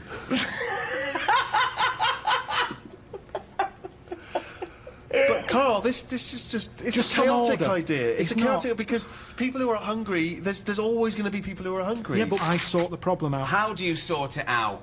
Because I'll go, right, not only are we just giving you food, Right. we're giving you some seeds. We're giving you a pan. What, We're you giving think they haven't Let thought me of hear that? the theory, please. Sort it out. Don't just give food. That's going to run out. Right. Give them a proper... You see, the problem is, there's companies who jump on the back of all... Do you know when I was in the Okay. jungle? When Right. I was in the jungle, Yeah. right? On that travel thing. Yeah. I was in that tribe, right? Now, some company had given that tribe a laptop because it makes them look good. They can send out a press release. Well done to so-and-so computers. Right. They supplied the tribe in, you know, out of Amazon with a computer. I saw it. They were using it as a breadboard because they don't know what it is. They've got no electric. It's useless to them. Right. And that's what charity does. Right. Companies use it to make them look good. When I was there and I really needed to go to the toilet, I was thinking, our tribe, I wonder what their toilet facilities are like, right? Thinking it might be better than just doing it in a hole. Surely they've built a toilet. They're not stupid people. They kill animals. They know what they're doing. They know how to cook. Surely they've built some sort of unit. Turns out they don't. They still do it in a hole. But some company had been there, some plumbing firm, and given them a toilet, right? The bloke who, you know, the producer who was out there, he said, oh, you'll be happy. There's a toilet round the back there. I'm thinking, oh, brilliant. I go round there. It is a toilet, but it's not plumbed in. Sure. So it's just a vase with shit in it. It doesn't work. And this is what we need to do. We need to get out there and say, This is how it works. Educate them. Okay, so let's do this then. So I'm a starving African. Hello, Carl. Have you got any food? Got any food? Got any sandwiches? Well, I Starving. have, but if I give you my sandwich, there's someone else behind you, and they'll all come out. So what are you going to do then? What are you going to do? I'm going to help you. How? What are you going to do? I'm gonna make you think about how to make food. Oh, okay, right. Have you ever grown anything before? No. Right, well, here's some seeds for potatoes. Brilliant. Oh, thanks, Carl. See you later. Do I just put them in the ground, yeah? Put them in the ground and water them. Oh, there's no water, you dopey cunt. There is some No, water. there's no water, you dopey cunt. That's why we're starving, you dopey cunt. Right, well, at that point, that's where I go, well, this is a lost cause here. Right. There's no point. Can I have your sandwich after all? No, or you're what? not having it. You're not having it now. So not only can I have a sandwich, you give me seeds with no water, you useless, bald-headed fucking twonk. Right, but all I've done there is made the mistake of the computer firm who's given a laptop to a tribe. Right. It's useless. Right. But there's got to be another way round this. Go on, then. Either move... Right. Because every year they're going to be queuing up saying, I'm hungry, give me a sandwich. No, you're not having another sandwich. Once again, it's an utterly ill-informed discussion. I'm just saying, there's no point queuing up every year. Do you want a sandwich? Here's a sandwich. Carl, The next year, can I have a sandwich? Where's your brother? He died.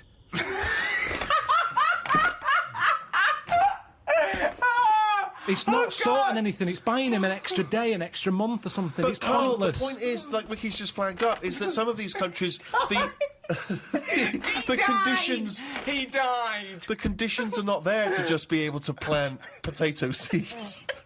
So what are they meant to do then? Do you think we should go out every month, every year with sandwiches? Is that your answer, like some sort of buffet, an all-you-can-eat thing once a year?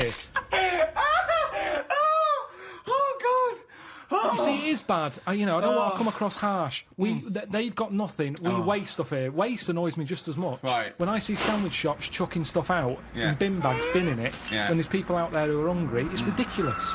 Yeah. But I don't understand. Right. It's a problem that isn't being solved. So your conclusion for these people, because there's no water where they are, right, is move. That is your honest. They should move. Well, what's your solution? Well, I don't know. I don't know the ins and outs. I don't even pretend to know. But I tell you, it's not just it's sticking a, what's that saying? I don't know, sort of sticking a plaster over a hole or something, and the plaster comes off, it's a problem again. yeah, that's the saying. Yeah, It's the same. I think that was Mark Twain.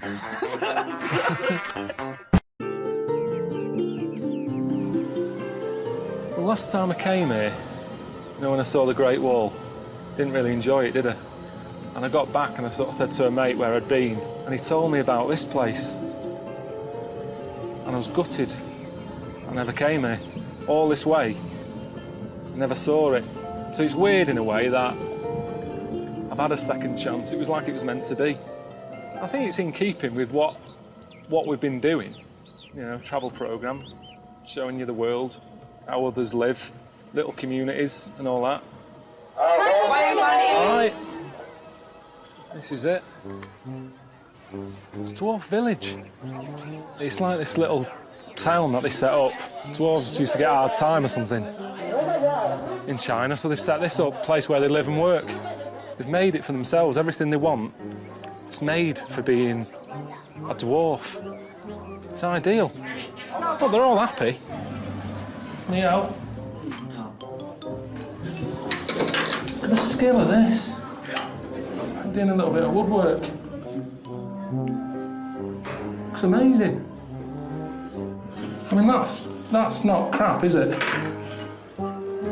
It's done it all. It's all sort of miniature, look. It's really cosy. And to him, it's massive, isn't it? You can show me around one of your houses. Ouch. I haven't been in one of these. Just slow down a little bit. Just hang on a minute. Just hang on. Oh! Now, you're not meant to laugh. Too small for you. Yeah, I am looking for something a bit bigger. I'm the biggest man who's ever been in it. It's good, isn't it? Too small. Do you know any dwarfs? Yeah. I know one. I know a little dwarf. He's a mate of Ricky's.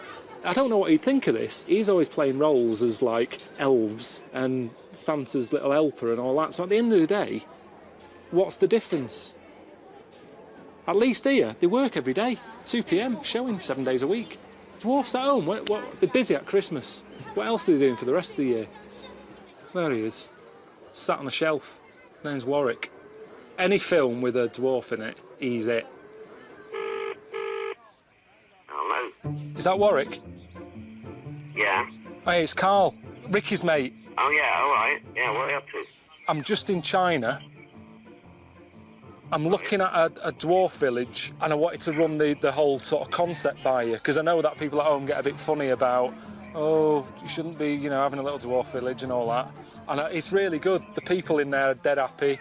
Nice little show they put on. Just thought, you know, it sort of covers me if I speak to you and say, I'm at a dwarf village, and you go, yeah, I've heard of that. It's nice. Good on you. No, well, I have heard of it, definitely, but I don't think it's nice. Why not? Well, I mean, it's like going back to the days of the freak show again, isn't it, really? I mean, they're all in there together, and you're going in there to gawp at them, basically. Well, yeah, I did. And, you know, there is, like, little blokes in little funny outfits and all that, and you do sort of smile. But they're smiling. I think it's all right, isn't it? I think it's terrible, Carl. I can't believe it. You don't know who's behind the scenes running that. Did you meet them? Yeah, there's a king. Is he little? Of course he is. That might be a show king. There might be a... No, he was the head... No, he was the head man. He was at the top, he had a little cloak on and a crown, shades on. You could tell he was in charge. What's happening out in China, it's segregation, it's exploitation, seriously. It's not. Seriously. You see, you haven't been... This is what annoys me with people who... I'm in the thick of it here.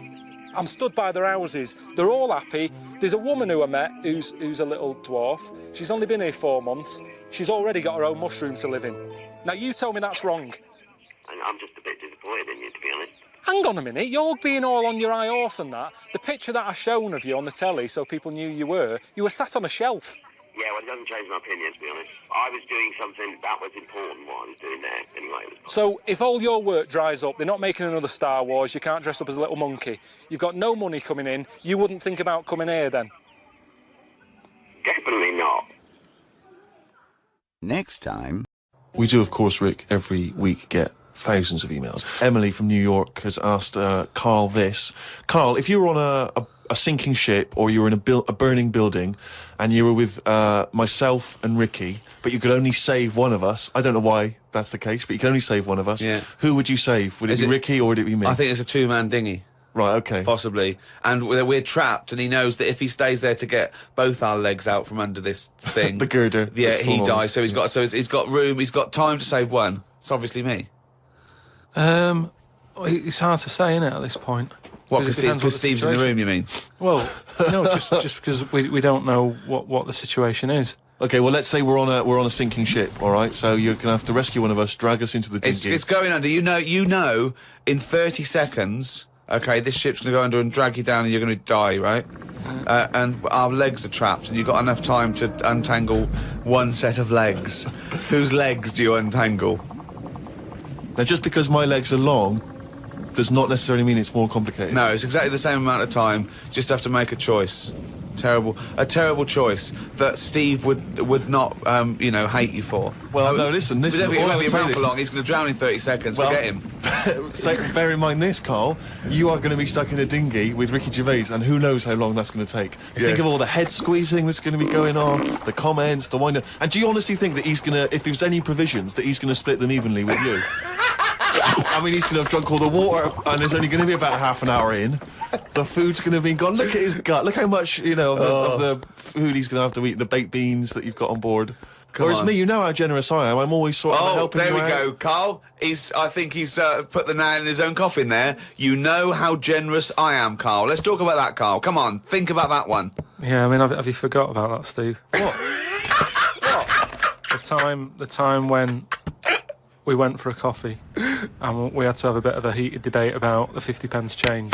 Yeah, you owed me 50p, and you decided you didn't want to give it to me because it was only 50p. And my point was, it's not a question of 50p, it's the fact that it's not your decision to decide not to give it to me. If I wanted to be generous, that's my decision, but you can't go, oh, it's only 50p, Steve. It's my decision who But you just given him a free keg of beer.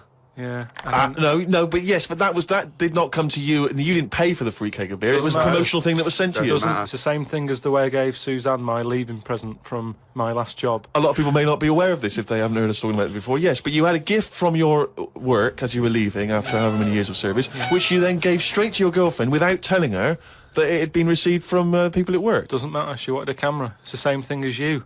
You wanted that lager that I got for free. It hasn't cost you anything. It doesn't matter where I got it from. So you now decide, because you've given me a free crate lager, that you can now say, oh, actually, I'm not, in the future, I'll just take your money, Steve, on a whim. Well, listen, stop arguing like this. You're rocking the dinghy. Carl, have some of my cheese. Imagine if he would ever say that.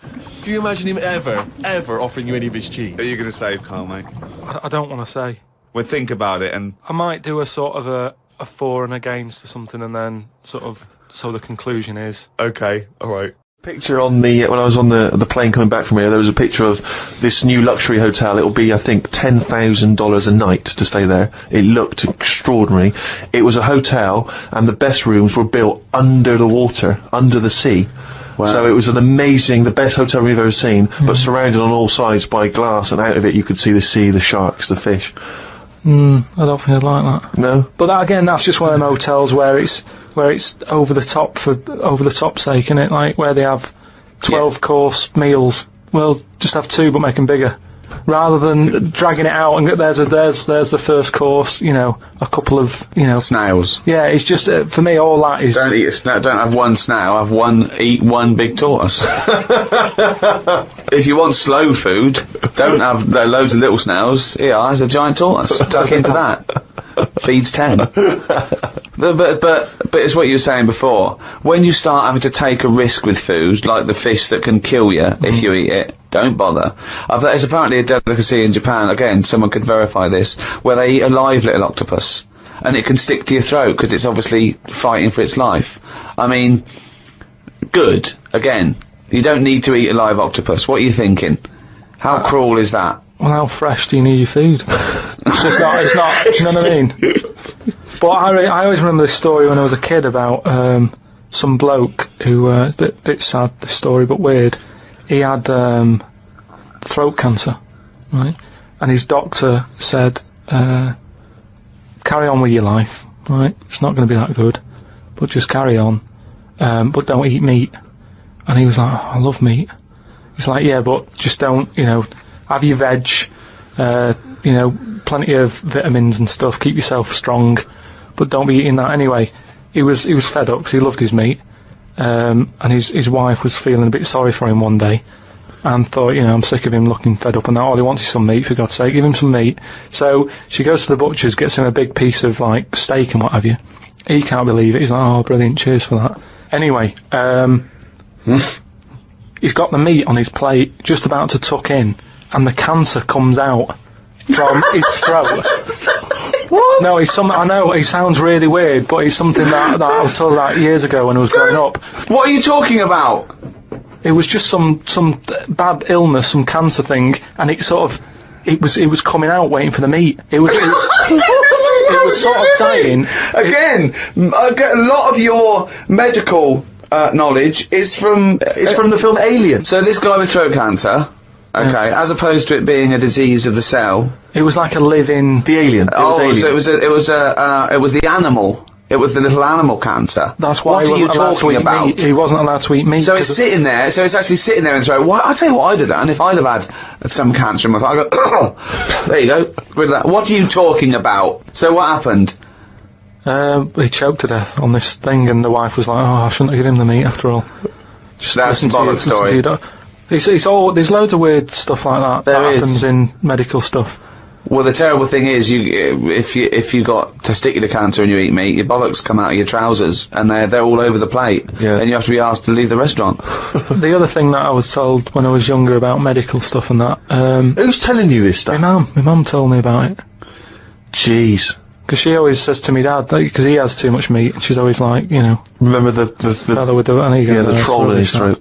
But my gran, she had something wrong with her eyes, and they sort of took them out, and they were just dangling on her cheek, and she could still see through them. They were operating on her. Well, yeah, you would have, yeah. They sort of say... No, she wouldn't have been conscious, though. No, they were then, because it's something to do with the eyes, and it's like... No, it's no good operating on eyes if your eyes are asleep. What do you mean, your eyes are asleep? It's like a heart, isn't it? You want to keep them awake. No, so what do you mean you want to keep them awake? What, heart surgery is blokes awake? Stop talking shit all your life. What I mean is they don't stop the heart. They sort of... they don't stop your heart because it kills you. Yeah, I know. So what I mean is it's like the eyes. They wanted to make sure they were working, so the only way to do it is keep her awake. No, it's not, because you don't know whether they're working or not. You can't see what she sees. What, you think you can plug something in and see what people are thinking? It was something like that. No, it wasn't something like that. Well, she could see. She said it was really weird. How, like, you know, you can see... She could see her knees.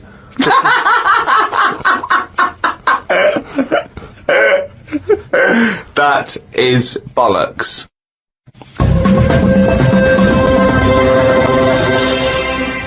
Oh, chimpanzee, that is only gonna run it down the little...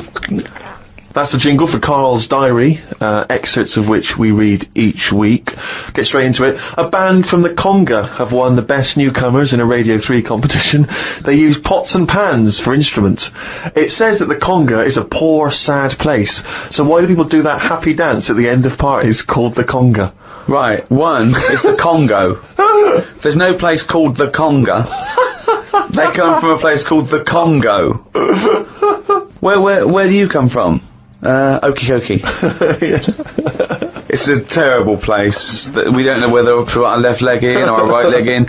Sometimes we shake it all about. We're not sure if we should. But, Conga! Fucking hell, you're such a... Went into the gadget shop today. It's full of stuff that we don't need.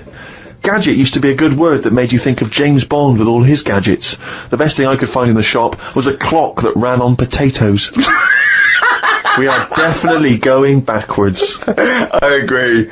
Well, who cares about that? You know, a little electrical impulse, so what? Had a night out with old schoolmate. Found out about more of the other lads I went to school with. One is living underground. What do you mean living underground? Not like a mole. Do you mean he's got a basement, or do you mean he digs a hole every night? My mate went to visit him and he said it had been raining really heavily and that, and it's all the rain's running in. What do you mean he went to visit him? He went down here? What's that? That's an hole in the ground. Yeah, come in. He just said, oh, come round see us, and he's living underground. What do you mean he's living underground? He wanted to be in the army but was turned away, and that's the closest thing you can sort of... How is that similar to living that's exactly like the army, yeah, where they teach you trades and, you know, engineering and flying. He's happy down there. He said it was really muddy and what have you, he said he won't be going back to visit him. What's he got down there? Just stuff, just like a sleeping bag, a lamp. He's dug himself a subterranean cave. Near my old infant school, they knocked it down because it was like a wreck. You'd be in the class and you could lean on the wall. Yeah, and your hand would go through it and stuff. And they knocked it all down, and I think that's when he was at his most happy, this bloke. I believe this, though. I believe someone he went to school with now lives in a hole. That doesn't shock me. Whether the tales I've heard of horses in houses and big-headed kids with webbed hands and feet, you know, and him, I believe that someone he went to school with now lives in a hole. That isn't bizarre to me. You spent far too long with him if that now you're just happy to accept. I totally accept that. I'd be surprised if I walked round where he lived that there weren't more people living in holes. His dad wanted to throw his budgie on the fire. True. His budgie died, his dad said, let's throw it on the fire. I mean, his mum, what did your mum do when your budgie died? She just was worried about the other bird that was left, so she made it a bit of company by getting a rock, getting a feather off the dead budgie, sticking it on the rock, putting it in the cage. So, a man living in a hole is not that bizarre. Right, carry on. I read me science magazine. Some things I learnt from the science magazine. Number 1, space is running out of space. We should stay out of the sea because shark attacks are up. Yeah, probably 4 a year now. Well, he just says here, we should just stop going in the sea. Yeah. There's no need for it. Exactly. Why is there no need for going in the sea? Just because there isn't now, is there? We've got loads of land. So just, you know, one or the other. We walked out of the sea. Now, this is what I mean about going backwards. Getting back in it again. We came from the sea originally, now we're going back in it. Don't go in it. Unless you're in a boat. The rules, according to Karl Pilkington. The rules of Karl Pilkington. Oh, God. Did the podcast and then went for a walk round Manchester Square. Years ago, a woman lived round there who had a head like a pig. She was known as the Pig Woman of Manchester Square. That made me think if there were other pig-headed women knocking about London. Do you know what I mean? Why was she nicknamed that? Why not just the pig-headed woman? That suggests to me like there was loads of pig-headed women, and that's the one of Manchester Square. Right. Well, no, it was more to do with identifying her, not amongst other pig-headed women, but go, have you seen the Pig Woman of Manchester Square? I.e., go down there and see the Pig Woman, it's in Manchester Square. What happens if she's walked off from there, though, and you go, well, no, but I saw one on New Cavendish Street? No, well, she'll always come back if you rattle the feed. Watched a film about Hitler. Didn't watch all of it as it was subtitled. Can't be doing with that. Asked Suzanne if cinemas are full of deaf people when they're showing subtitled films. She said, shh, I'm trying to watch it. I said, what do you mean, shh? It's subtitled, I can make as much noise as I want. Yeah. She's a lucky, lucky woman. You must be a joy to watch a subtitled film. I mean, the concentration is up there already. I mean, it is hard to concentrate. It's not as easy as when you're hearing it, because, you read things, but, it's possible. If you had a buffoon going, I'm just going to sit here and make as much noise as I want, what's the point of that? Yeah. What is the point of that? I mean, it's possible, but why do that in a cinema? Just walk into a subtitled film and go, right, everybody? Let's all do the conga. Well, yeah, or during ballet. Ballet, they're just dancing. You don't need to listen to the words, just have a conversation. We're having our bathroom done. The bathroom man was round at 9 this morning. We weren't allowed to use the shower because it all had to be bone dry before we could use his waterproof filler. Not that waterproof, then. Went for a brew with Ricky. We talked about monkeys and how they are closer to humans than they are to apes, and how bees will drink cider to get off their heads. Now and again there is a bee that lets the drinking get in the way of the work, and other bees sting it to death. Blimey. Yeah, well, there's bees. They love a drink, and they will drink pure alcohol. They drink 100%. They drink ethanol. I don't know why. They love getting off it and they fall down and they're drunk, right? A bee can take in the equivalent of 20 litres of wine, right? But some bees get addicted in the same sort of percentage as human addiction, like 10% of bees, they can't get enough of it. They take ethanol, they take cider apples and that. And then when they get back to the hive, they go in a bit pissed and they've got guard bees and they go, come on, we've all had a drink. Bouncers. Yeah. They sort of are, right? And they push them away and they push them away again. Then the next time they go, right, I've had enough. And they give it a good hiding. And Karl couldn't get over this. I saw his face, but I knew that he was thinking of that bee with sort of like eyes rolling round his head, a little bit belligerent with his jacket on backwards. Yeah. And the bouncer going, come on, son, we've all had enough. Let's move away, move away. You're not coming in, right? You're wearing trainers. Yeah, you're wearing 3 pairs of trainers, and I'm sick of it, But what I did find out, because I went home and went on the computer trying to find out about drunk bees knocking about, they're not actually meant to fly. It's only because they don't know. Fly. Well, no, but if they were told that you're not actually designed to fly, they wouldn't bother. No, this is that thing that goes around that aerodynamically, on the face of it, looking at the size of the wings and the body proportions and everything, that it's a surprise that they can fly. Okay, it's not that no one's ever told them they can't, and as soon as someone tells them you're not meant to fly, they all fall out of the sky going, oh, what are we doing? Like in a cartoon. No, but it's something about the confidence and that. At the moment, nobody's saying... It's nothing to do with the confidence. There is no such thing as confidence in bees. A bee never loses his nerve. That's not why he drinks. Because what are you drinking for? I'm just not confident anymore. There's no point to turn to the bottle. I can't go up there again. You're an idiot.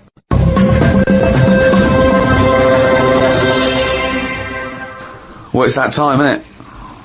What? Rockbusters. Oh, yes, the time that no one looks forward to. Chimpanzee that, Rockbusters. Right, so, gave you 3 clues last week, 3 cryptic clues. Some initials of a band or an artist you emailed in. Rob Harding got it, right? Oh, nice work, Rob. So, well done. The 3 clues, the first one was, RP for the initials, and the clue was steal that woman's flower, right? So that was a cryptic clue. The answer there is Rob Erplant. Rob Erplant.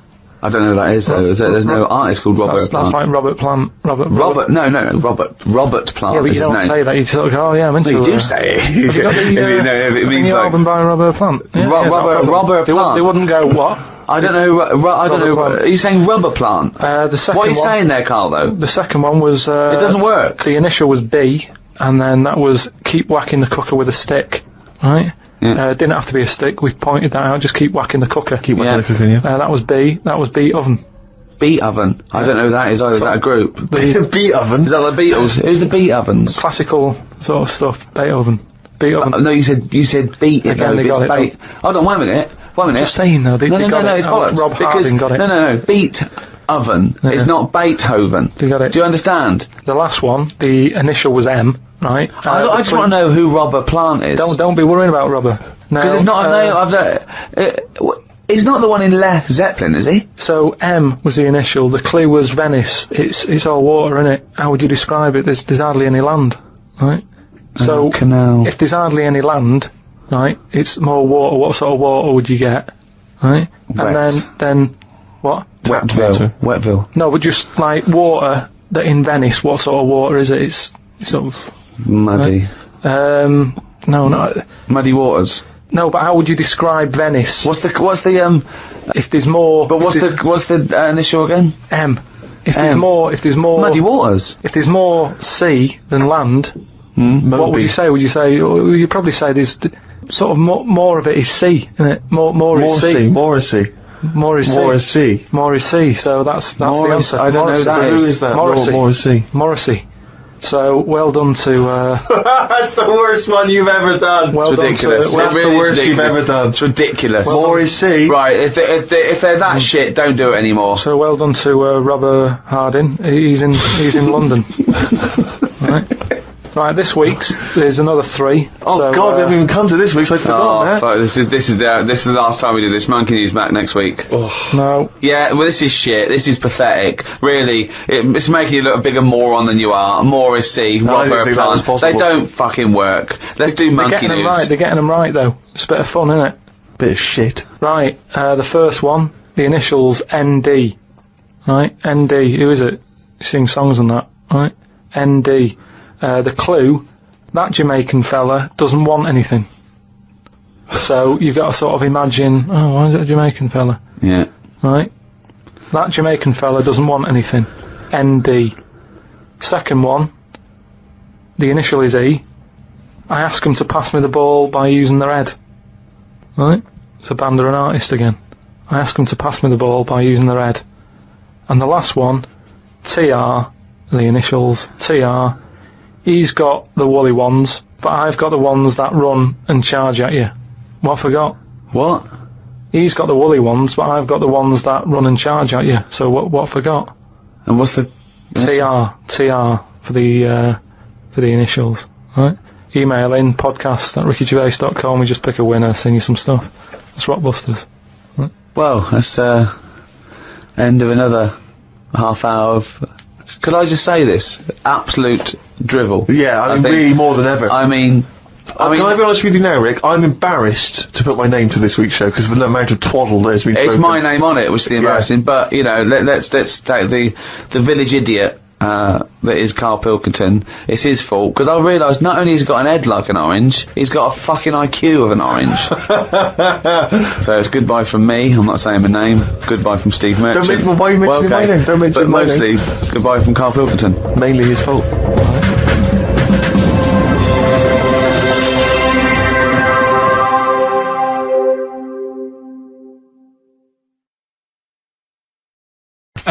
And don't worry, I don't say, oh, it's really bad. Just think she's 98. Let her have a nice rest of the life. Yeah.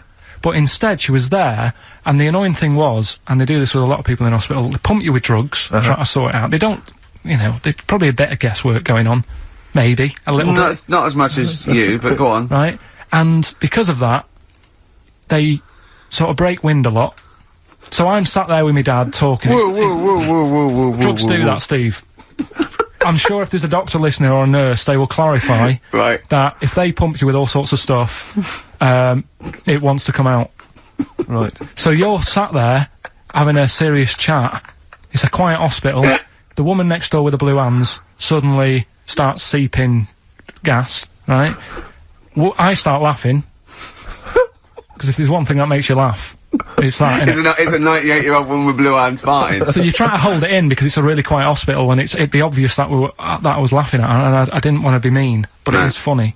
And then it got me talking about my auntie, because my auntie Nora, she same thing, pumped her with loads of drugs. She used to have a cabinet next to the bed is like boots. She's got loads of stuff, right, for all sorts of stuff.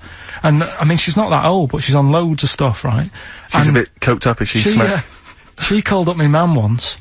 And, yeah, you told us this. Go on, tell it again. And she said, "Oh, how are you doing?" And that. She said, "All right." Bit worried though. My mum said, "Why? What's up?" She said, "I've been breaking wind." So she goes, "Well, you know." She says, "No, but this one is going on and on and on." And she was like, she was like, what do you say? What's like passing wind, farting for 5 minutes. one thing, not like, you know, trumping and then nothing. Yeah. Continuous drone of a fart. Yeah. I don't think she had. How big was she? She must be the size of a barn. No, she's not that big. She's, you know, she's good for her age. No, but I mean, quite slim. No, but fine for 5 minutes. Where's all the gas? Was she circular breathing? Was she sucking it in with her mouth? It was just, I don't know that much about it. But she called up my mum. About 2.5 minutes in. Could you hear it in the background? 2.5 minutes in! 2.5 minutes in, she called my mum up, and it went on for a further 2.5 minutes. Oh. And she just stayed on the phone, did she? Where was... Going, can you hear that? Well... yeah. Did she hold the phone next to her arse? Listen to that. She was off the ground. I'm trying to work a tune down. she was actually hovering. She was 4 foot off the ground when they found her, the ambulance men. The cat's dead. Don't light a match! Don't light that cigarette! Yeah, it's like that advert. The kids come home from school, switch on the lights. Yeah. There they see Granny hovering, turn the light on. Be careful if you have an elderly woman at home. Yeah. Drugs make you fart. So it was last week when there was a little bit of confusion over the one for Holly Valance. Right? Of course. I don't think it was confusion, I think it was your error. No, it wasn't. And it was Holy Valance, and you meant Pelmet. Then Becky, who called up that time and said, "Oh, if you're getting mistaken with Pelmet," right? She sent me an email in a week saying, "I've done a bit of research. It was my fault. I've made an error. It is a Valance." Okay. And I know about Valances, as I told you last week. At the very end, my auntie loves them. Yeah. Right. She makes them. She started off just like putting them on top of the sort of window around the curtain. And then she thought, "Oh, I can do more with this." Yes. And she had a little coffee table that had magazines underneath, and she said, "I'm sick of seeing them magazines when I'm sat down." She sounds like a Pilkington. So... I'm sick of seeing them magazines when I sit down! So she put a Valance round the table. Yeah. She just got Valances around everything now, right? Then, next step, she tapes everything. She never actually watches telly, she tapes it all. Because she gets sick of listening to the adverts and that. Yeah. So she tapes everything, so she's got loads of videotapes and that. And the video used to get on her nerves. When she was watching a film, she'd see the clock changing. Oh. And it distracted her from the film, so she put a Valance round that. Yeah. That's genius! Yeah. So, that is or is it mental? Only Mrs. Einstein can tell us. I don't know. She's even made a little Jack Russell look like a hovercraft. Yeah. It's great. So everything's got a Valance. If you go round and you stand still for too long, the chances are she'll put a Valance around your head. Yeah. This is this is Auntie who? Auntie Nora. And this is the one that farted for 5 minutes. She did. Lest our listeners forget. Lest we farted forget. for 5 minutes. Called his mum, saying I'm farting. 2 minutes into the fart. She said about 2.5 minutes in. Yeah. She said I'm about 2.5 minutes into the my fart. mum said, "How long's it been going on for?" She said, "Well, it was about 2.5 minutes before I called you." Yeah. And then it went on for a further 2.5 minutes or something. And then it stopped. And, She couldn't time it because there was a Valance over the clock. Yeah, she Because it used to couldn't annoy time her it, when she was on the phone. You put her off. See the time. She was guessing it was 5 minutes. This was one consistent fart. yeah. I mean, it wasn't making a noise. It was just. Oh, it wasn't making a noise. Just gas. Right. Endless gas. So there you That's go. fantastic.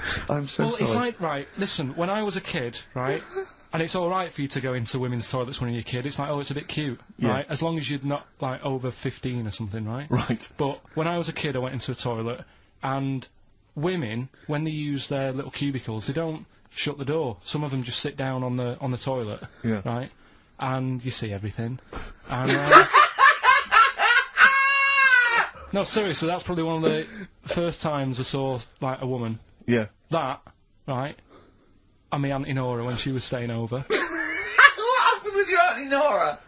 She was, she's into wearing caftans. Into wearing what? You know, caftans. Oh, yeah. What caftans? Big, bellowy sort of dresses. Right. And, yeah, I used to sit on the floor at home in front of the telly. Sure. She was on the chair behind. Yeah. She did a bit of a, sort of a Sharon Stone scene. Oh, God. Did Yeah. you see it? There was no underwear? No. What age were you? What was it like? What age were you? It was like a ripped tennis ball. So. What? Right, we're off air. We're off air. Either that or put us in for the Sonys. Yeah, no, because I read it and kind of started having sort of memories of Auntie Nora again. Yeah. Because she used to always, like, Now, Auntie Nora is the woman who farted for 5 minutes. She had wind for 5 minutes. Sure. Yeah. But she also, she used to say, oh, Carl, rub me back. Right. And, with her being quite old, it was all sort of mouldy and warty. It was mouldy? No, mouldy. Sort of mouldy. Right. And what did you do? I didn't like it. I hated it, in fact. It was like reading a Braille book. Yeah. It was like putting your hand in a load of Cocoa Pops. Oh, dear. All really big brown things. And I just thought framing hers would be sort of 3D-ish. Oh. Right. Yeah. What's that, a chunk of the moon? No. Yeah. Did you Artex that wall? Yeah. No, that's Auntie Nora. That's Auntie Nora's back. Oh, God. Any piece of your body, Carl, that you'd have to leave behind? That's disgusting. Putting your hand in some... Is she the one with the split tennis ball when she wasn't wearing knickers? Shut up. What? No, let's not discuss the tennis ball. Okay. So she used to get you to sort of knead her dough on her back. God, this is really bad. But like, what would she with her dress or whatever? Or she wore those sort of squid-looking things. Like sorry, what? What? Those squid-looking things? There's Auntie Nora covered in octopuses. What are you talking about? What do you mean? It's like a nightgown type thing. But what's squid got to do with it? Because they sort of look like a squid around the edge. Oh, I know, frilly things. Yeah. And she just said, I'm aching there. Oh. She was never well. She was never. Do you know what I mean? She's always had something wrong with her. I don't ask her how she is. 'Cause it's just like she's not going to be all right. Did she have wind when you were sort of neat? It must have been like playing an accordion. Yeah, get a little tune going. Wow. Oh, who's your auntie with the tattoos? That's Hazel. Oh right, yeah. Let's leave that. Why? Oh, let's Why? not talk about Leave it. What have I come across there?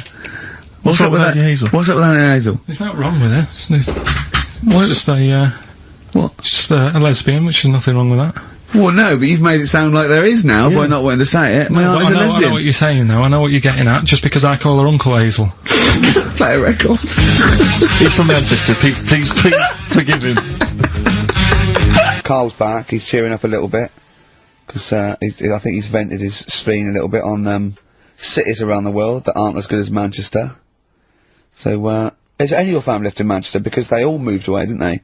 You came here. Your dad's moved to Wales, for Christ's sake. Well, your family are all around the... Brother joined the army to get anywhere. Just take me anywhere. We don't know where he is. His sister's moved away, so no Ireland, one... Yeah, there you go, you see? So, that's just one family. That's one family who love Manchester. Exactly. Alright? Tell you what, Steve. Go on. I did find out in the week. Yeah. World record, right? Person with the longest trump. With the longest what?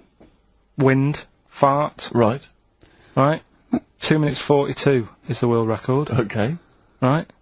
Well, I'm immediately thinking about a relative of yours who I'm sure did longer than that. Who still lives in Manchester. Auntie Nora.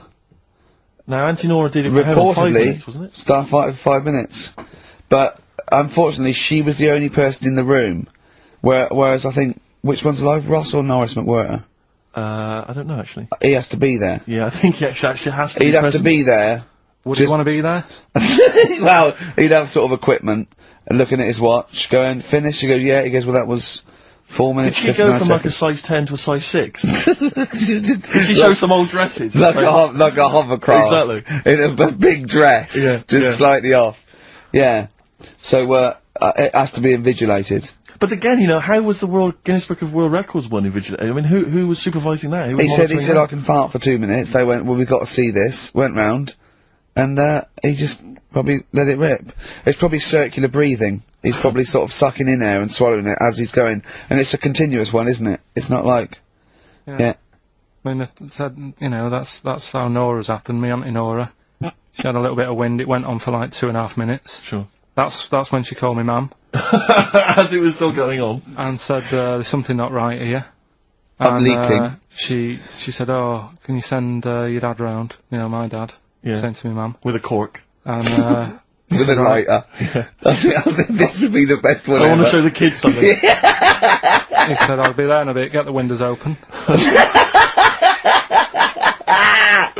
But what it was down to, because I was talking to my mum and dad about it... Is she the one with the split tennis ball? Yeah. Can we not talk about that again? I was talking to my mum and dad about it, saying, why do you think it happened and that?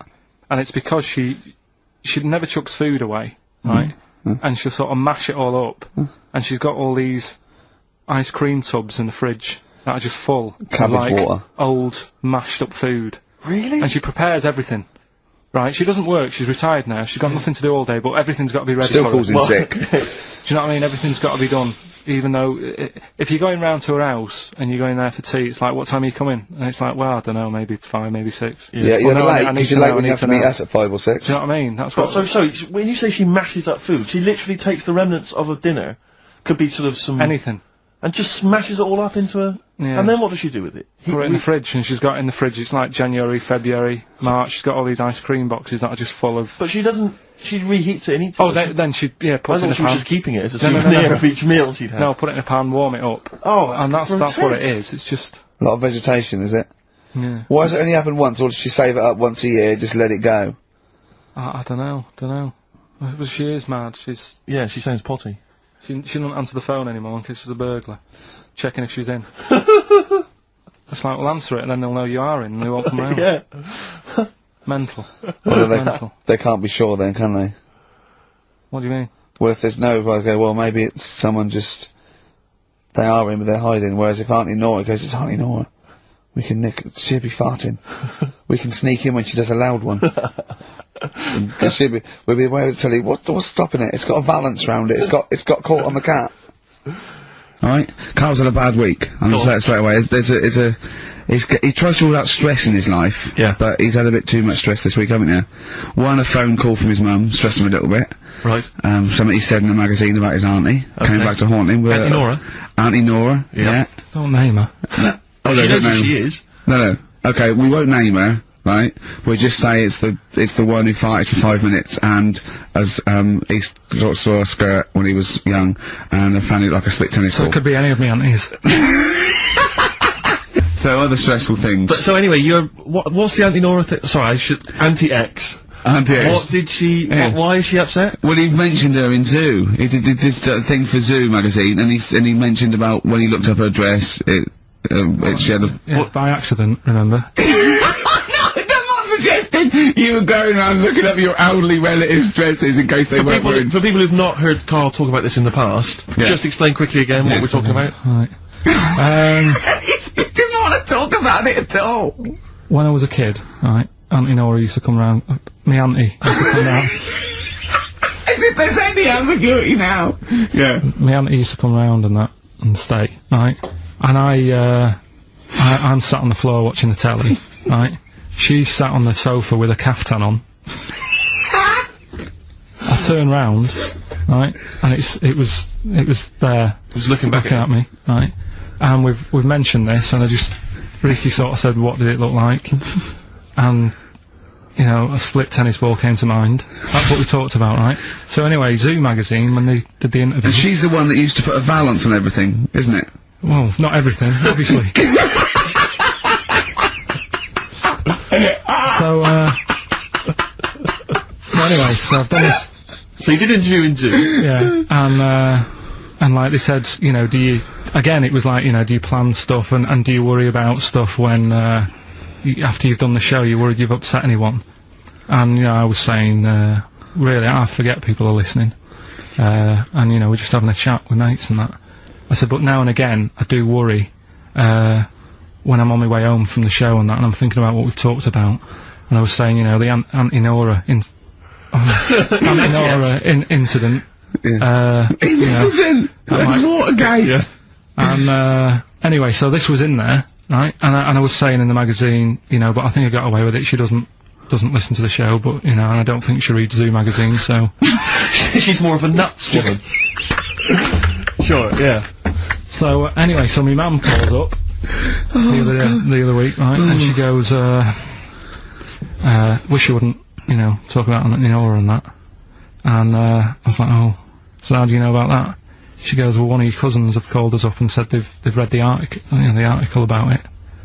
So yeah, that's why we don't want to talk about it, really. So he stitched you up. So do you know what Auntie X has made of this? Do you know if she was upset or not? Well, she doesn't know about it. Because, I mean, maybe she's always thought it looked like a split tennis ball. Maybe you're just in sync, you know, because you're relatives and stuff. Maybe she knew instantly. Even if you hadn't named her, she'd have thought, hang on, so I farted for 5 minutes once. Yeah, that's not going to be ambiguous, it could well is it? Be me. If you hear that, like, someone who farted for 5 minutes and's got found like a split tennis ball, you're going to go, I wonder if he means me. Yeah. You're going to remember or that. Andy Jackie. It could be Andy Jackie. Oh, God. Oh, chimpanzee, that is written it down again! Yeah, this is where we read extracts from Karl's diary. We've had to wrestle it from him. He's never happy, but, you know, that's the way it goes when you're doing, a show as popular as this. And I'm going straight now to this entry. My mum phoned and said that my Auntie Nora, classic Auntie Nora, wanted me to look on the internet to find out what the weather will be like in Spain at the end of November.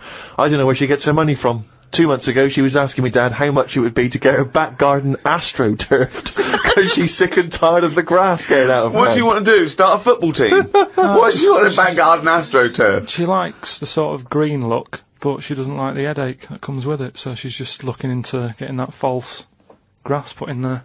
Brilliant. Don't know how much it is.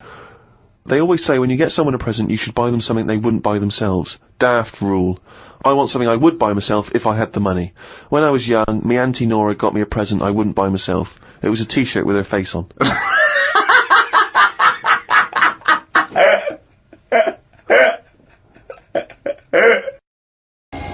Octopus. I've never seen anything so weird.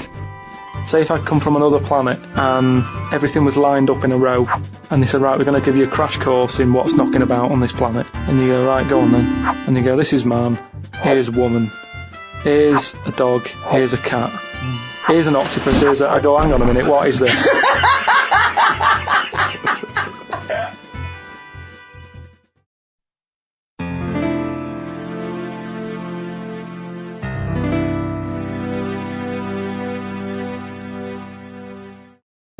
I said to Suzanne, I'm sick of it.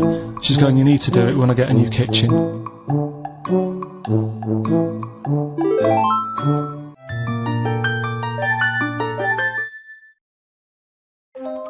I thought I was going to be seeing The Wonder today, but Ricky and Steve have called up, said forget that. You're going to be spending the afternoon in a little village. You know, travel programme, showing you the world, how others live, little communities and all that. Just looking at this map, it's a dwarf village. It's like this little town that they set up. Dwarves used to get hard time or something. And so they set this up, a place where they live and work. All right. This is it. They've made it for themselves, everything they want. It's made for being a dwarf. It's ideal.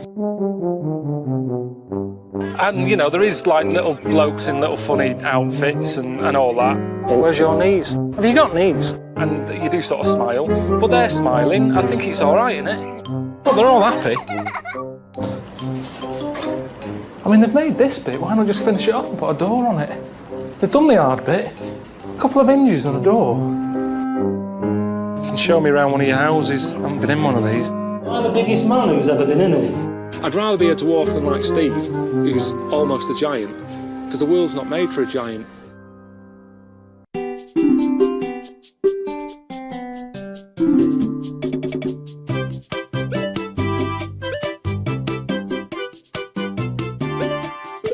The skill of this. I'm doing a little bit of woodwork. It's amazing. I mean, that's not crap, is it? So if all your work dries up, they're not making another Star Wars, you can't dress up as a little monkey, you've got no money coming in, you wouldn't think about coming here then? Definitely not. Right, coming to Christmas. Some people forget the true meaning of Christmas. I just think it's drinking and giving presents. But obviously it comes from the story of the Nativity. Very briefly, what is the story of Christmas, as you remember? It's baby Jesus was born. That's it. Okay, can we expand on that a little? Let's start the night before. What happened on Christmas Eve? She was, Mary was pregnant. Right. She's wandering about, you know, probably knowing it was due. Was she knocking about with the three fellas at that point? No. No. Three fellas being... The wise men? No. She wasn't with them? No. Who was she with? I honestly don't know. What was her husband called? Her husband was... I don't know. I wasn't that interested in Ari. Jesus Right. was born. Right, okay. And Mary and Joseph, yeah? Yeah, yeah. They travelled, didn't they? On a donkey. Yeah. What happened? She's pregnant. Yeah, we've done that. And then she's like, I'm going to have this kid in a bit, sort somewhere out. Right. He says, we're going to struggle. She came from Salford. It's Christmas Eve. Right. And they stayed at her. No. It wasn't Christmas Eve, was it? All right, then it's just a normal day. Yeah. And they stayed, they couldn't find it. They couldn't find anywhere. Right. So they stayed in a stable. Right. She had the kid on December 25th. That's it. Then what happened? That's it, really. No, it was the three fellas she was knocking about with at the beginning. The wise men. Right. And there was a star involved. They followed a star. You see, you're making me look like a divvy, but it wasn't an important lesson at school. I'm not a Catholic or anything. I'm nothing. I'm sort of... My mum even said, she said, don't tell anyone that you're not anything. She said, because something about witches. When I was a kid, when you're a kid, you're at risk of being taken away by... People think he's a character. People think this is scripted. No. Imagine if I bothered writing this. But it's not important. It's so not important, this story. What did your mum say about witches? No, she just said don't go around telling people you're not christened or anything. Right. I did a Sunday school thing called Crusaders. Right. Joined that, but I just went on like the Friday when they had Sabutio, table football, and then they came knocking on the Sunday saying, come on, you've got to come with us. Right. And I went, and it was rubbish. There was no Sabutio. There's an old fella reading out a smelly Bible, really old books, and I hated it. I said, I'm not going on a Sunday again. So I used to just go on the Friday, and yeah, that is religion for me. There you go. I didn't need it. I don't need an old story. Final thoughts? What does Christmas mean to you then, Karl? If you don't like old stories, what does Christmas mean to you? Just look down and tell people what they should be thinking of this Christmas. What does it mean to you? It's hassle, isn't it, Christmas? Got to buy presents. The meal's all right. The food's all right. It's the best, isn't it? If the roast dinner is the, the king of meals, surely the Christmas roast is the king of roasts. Yeah. Christmas. I could do without it. If someone said, we're getting rid of it, I'd go, all right. I don't like all the build-up. I don't like that bit in between Christmas and New Year when nothing's happening. That's a dead week.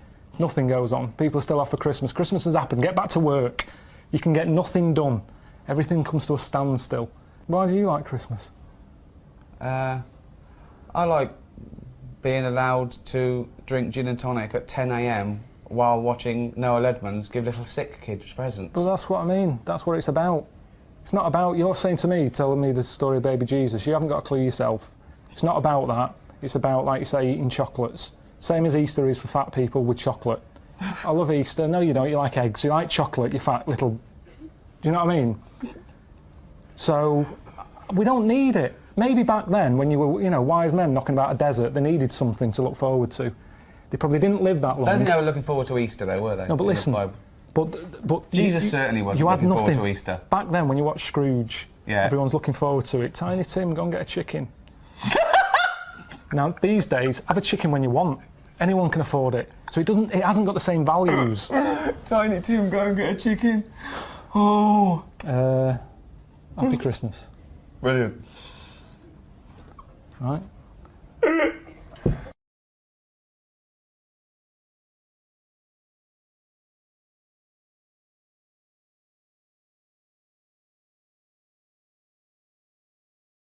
Right. And Steve, who probably wasn't as cool as he is now, you're a bit of a freak. In those days. Yeah. Can you imagine? And it just covered him, and he just went like this. He went, well, now you've got to clear that up. Which I found even funnier. Yeah, but you did have to clear it up. I did. But I was crying with laughter as I was clearing it up and taking it out of your keyboard. Yeah, but I think I don't think I gave you enough of a reaction. No. Because you didn't really do stuff like that afterwards. No. I think you were looking for real annoyance. And This is the weird thing about this relationship, is that despite the fact he's, 10 years older than me, I was often for a long time the adult. I say it for a long time. I think so. Often the adult. I think in the relationship. I think that's what drove the dynamic. And also I was the laziest person in the world. I remember once when we were writing, and Steve said, look, we've got a lot of work to do. He said, don't have too many sausages at lunchtime, wasn't it? And I actually fell asleep that day. Yeah, because there was jumbo sausages in the BBC canteen. You meant to have one. I said, I can handle two. And I had two. He said, don't eat two, Rick. And I did fall asleep, didn't I, when we were writing? Yeah, he fell asleep under the table. I didn't realise he was asleep. And we were writing away, and part of the script, and I was reading out this bit that we'd written, and part of it involved someone knocking on the door. So I knocked on the table as I was reading it out, and he woke up thinking someone was coming in the office, banged his head on the side of the table. Oh dear, just like Lennon and McCartney. Yeah.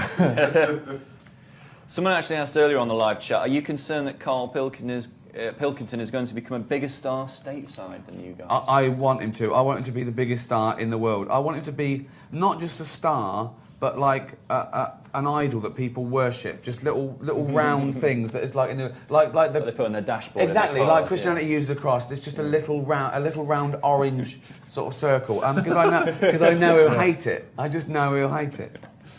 Apart from Leonardo DiCaprio, was there anyone you wanted for extras that you didn't get? Anyone that you approached, told you to bugger off and shove it up your arse, says Jack Lovejoy? There was only one person who said no, and that was Keith Harrison Orville. Yes. Yes. And I think Sid Little, didn't he say no as well? Oh yes, he did. Yeah, I think it was a bit too much for him. He thought. Yeah. Was it after seeing a bit of the script that they were in? Probably. Yeah. Well, I usually pitched it to him over the phone before we wrote it, and but no, he wasn't. He wasn't into it. Orville was up for it. Oh, Orville would have been. I don't know speak anymore over that.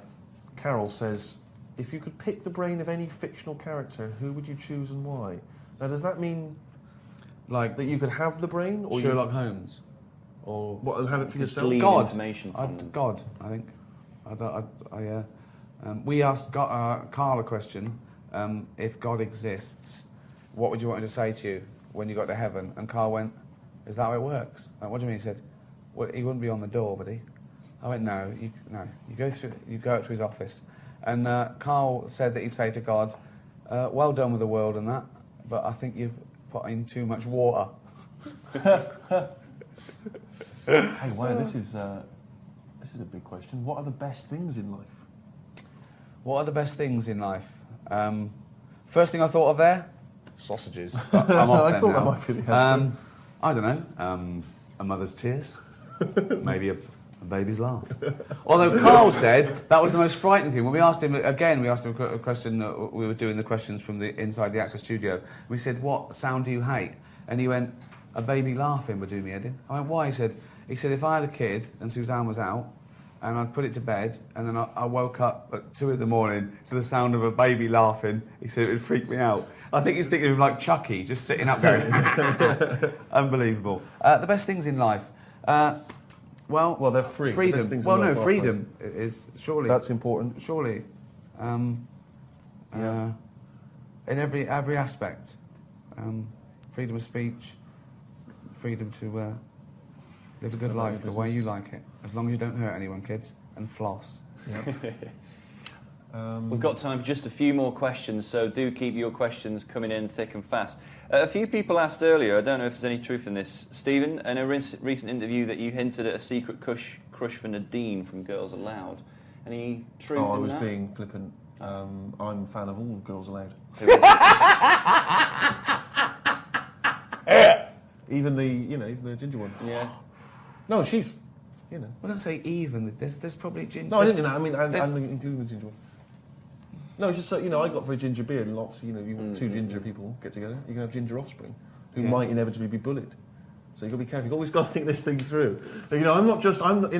A Girls Aloud is not just for one night. All right, they're for life. Karl said he thinks it's actually only in England where that happens. I know, in America, it's weird, they don't get the jokes. Like they quite rightly think, well, what's up? There's obviously nothing wrong with it. But Karl thinks that even ginger cats get bullied by other cats. Why do you think it is that the ginger thing is? I don't know. I thought it was. Isn't there a reference to the Bible or something? Is there? Wasn't Judas was wasn't ginger? Judas ginger? No, wait till it's the Middle East. They're not ginger people around there, are they? Well, that's why he stood out like a sore thumb. Clearly. I have no idea why I said that. I don't know if that's true or not. I wondered if it was something to do with the old Scottish-English rivalry. Obviously, all Scottish people are sort of, ginger-haired. I wondered if that was anything to do with that. Maybe one of these MySpacers will let us know. Yeah, let us know if you can. Someone asked earlier, Stephen, has Ricky let fame go to his head? Does he only hang out with A-listers these days? People often say to me, has Ricky changed since he got famous? No, he was always a cunt. What advice, Rick, would you give to people who want to get into the business? Don't. Do something useful. Train to be a doctor or a lawyer. When was the first moment that you thought, I'm famous? Because you were on the 11 o'clock show. That was the first time I saw you. I was always worried about that. I was always worried about the word that didn't want to be lumped in with those people who do anything to be famous, just live their life like an open wound. Fame per se is nothing and largely pointless, and it usually only has detrimental effects, to be honest, But I suppose I knew I was a face. I mean, the first time someone asks you your autograph, you think, oh, but that, I think everyone's famous to that degree these days. I suppose winning the Golden Globes was the freakiest, because that made the real news, not just the entertainment news. It was on front covers of. That was a bit weird, and I was glad I wasn't here when that happened. I was still in America. I was doing some work, but I think the important thing is know what you're doing it for. If you're doing it to chase fame, well, then you can do anything really. You can do horrendous things to be famous. There's no difference between fame and infamy if that's all you want. But I think you've got to love what you're doing. You've got to know why you're doing it, and we do it for the work and the creative process. And fame is an upshot of what we do. If you're an actor and you're a successful actor, then you're probably famous. But that shouldn't be the driving force. And I'm probably much prouder of being a writer and a director than I am an actor in many ways. But it all comes as a package, really. And joking aside, the advice would be, try and control your own destiny. Own your own labour. Be in charge. Walk away if it's not right. Don't compromise. Don't think, if I compromise 1,000 times, then I'll get something I'm good at. Because those things stay with you and they stay around. They hang around. There's no rush either. Don't think you have to be famous by 23 or it's all over. Unless you're in a boy band, that's just simply not true. And find your own voice and do something you're passionate about. Don't do anything for the sake of it. Do something that you want to get off your chest. That's what I'd say. Steve, anything to add to that? Well, I just want to ask you a question from Jensen's Beard. Have you ever thought about having a facelift? No. I don't even like going to the doctors when I'm seriously ill. So the point of voluntarily going under the knife where you might die because your face is saggy, well, that's age, that's gravity. I mean, it's crazy. These people that have these things that have ribs out and, just unbelievable.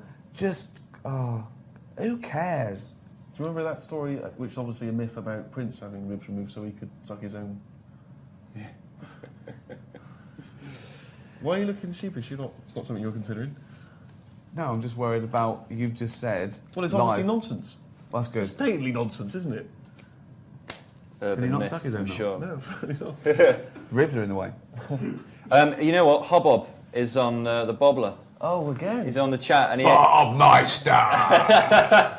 he's clarifying the ginger issue. He's saying red hair was thought to be a mark of beastly sexual desire and moral degeneration. From when, though? I don't know. He doesn't really. The 1980s? Yeah! Since Mick Hucknall. When, though? That's what we're... Yeah, I've absolutely no idea. He doesn't really go any further than that. If you've got any more info for us, mate, do clarify it in the few minutes. Bob Meister, sloppy. Carl, have you ever seen the programme Inside the Actors Studio? No. James Lipton interviews famous actors and gets words of advice about, how they work and how they act. But at the end, he always asks a series of questions, which is based on a French series of questions that a guy called Bernard Pivot used to give people when he interviewed them. So I'm going to ask you some of these questions. Just interesting to see what your response is. And, answer them quickly. You don't have to think about them too much. What is your favourite curse word? I don't think I've got one. Knobhead. That sums everything up, and I think it's... But you wouldn't call your nan a knobhead, would you? What would you call a nan? Well, knobhead's all right, isn't it? Because she sort of gets it. It's one of them things that everybody understands, but it's not too offensive. Right. What a knobhead. What would you do, though, if you were swimming, right? It was a nice little thing, you're on holiday, right? And there's this octopus there, and you're going around, right? And you just see it start spitting at you, poison. What would you say to it? Well, it's too late then, isn't it? And I'd kick it. And I'd say, knobhead. I would... but what's the point? What's the point in getting annoyed now? Because it's done its stuff, hasn't it? I don't know why you'd kick it and call it a knobhead under the water. What is this octopus thinking? Oh, God. Oh, okay, you fucking eight-legged shit. I'm not bothered. I don't know what you're saying. Fucking cunt of a mollusk. I'll just spit at you again. It's not bothered. You slimy little fucking boneless wanker. This is why the face Are you still talking to the octopus?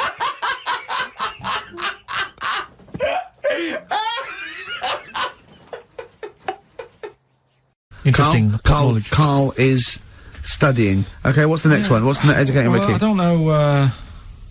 See, like I say, I was looking around and there's stuff that is interesting. Right, I was looking on the web. But there's no point. Well, it's just that I found one about... what's the point? About a lad who, 8 years old, but he's still breastfed. Now, I don't know if you can get anything out of that. Is that what his mum said?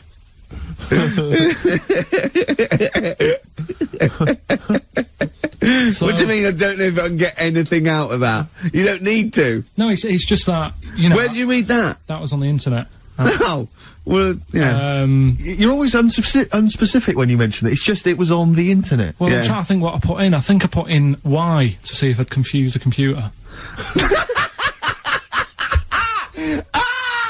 Carl, you are... No, honestly. I did a search, put in Y, and it came up with funny things that, like, why is this person doing that, why is that...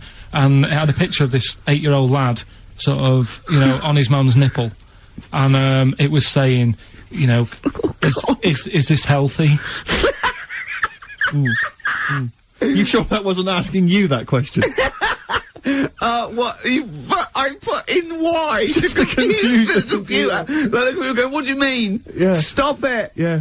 Oh, look, last week, I was walking, home with him, and I went, he was saying something stupid, and I went, I've got a competition for next week. Let's do a phone-in, and it's called Karl Pilkington, Genius or Fool. Yeah. Right? And he went, No. I went, why not? He went, well, it'd be confusing, because they say there's no difference between genius and being a fool. You do that, don't you? No, but it's rubbish, and people say there's a fine line between madness and genius, and, it's a ridiculous soundbite. They don't say there's a fine line between a genius and an idiot. Well, the people who do are idiots. Yeah, Yeah. So what would you do there, though, just to sort of wrap that little thing up? What would you do? That lad loves his mum's milk. What are you asking me to come up with? No, I'm a just... title for the story? No. It's just what would you do? Right? What do you mean, what would I do? Well, it's causing a bit of a problem in the area, right? What area? In America, I think it was. Oh, America are a problem, are they? George Bush is worried about this kid who's breastfeeding at 8. Imagine it like this, right? Right. No, so, Carl, what are you asking me?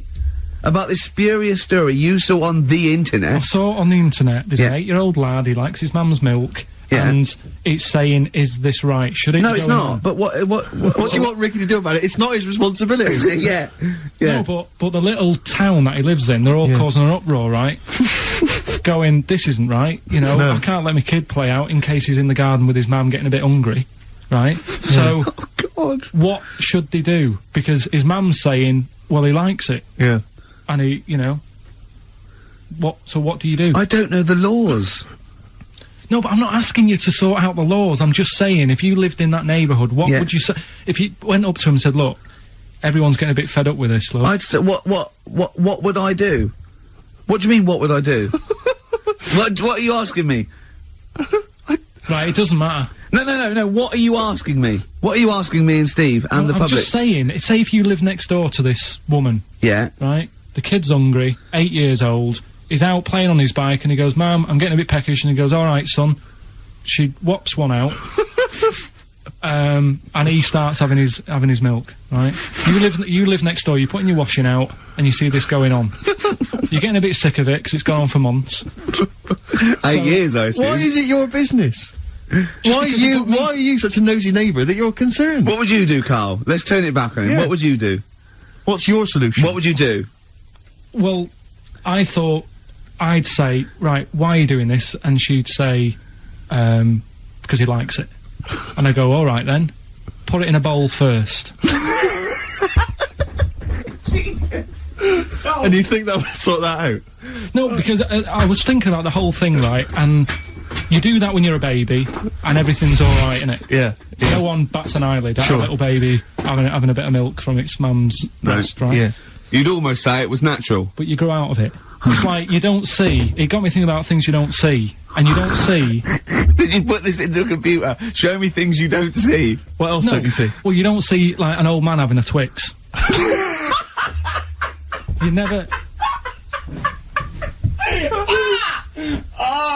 So what...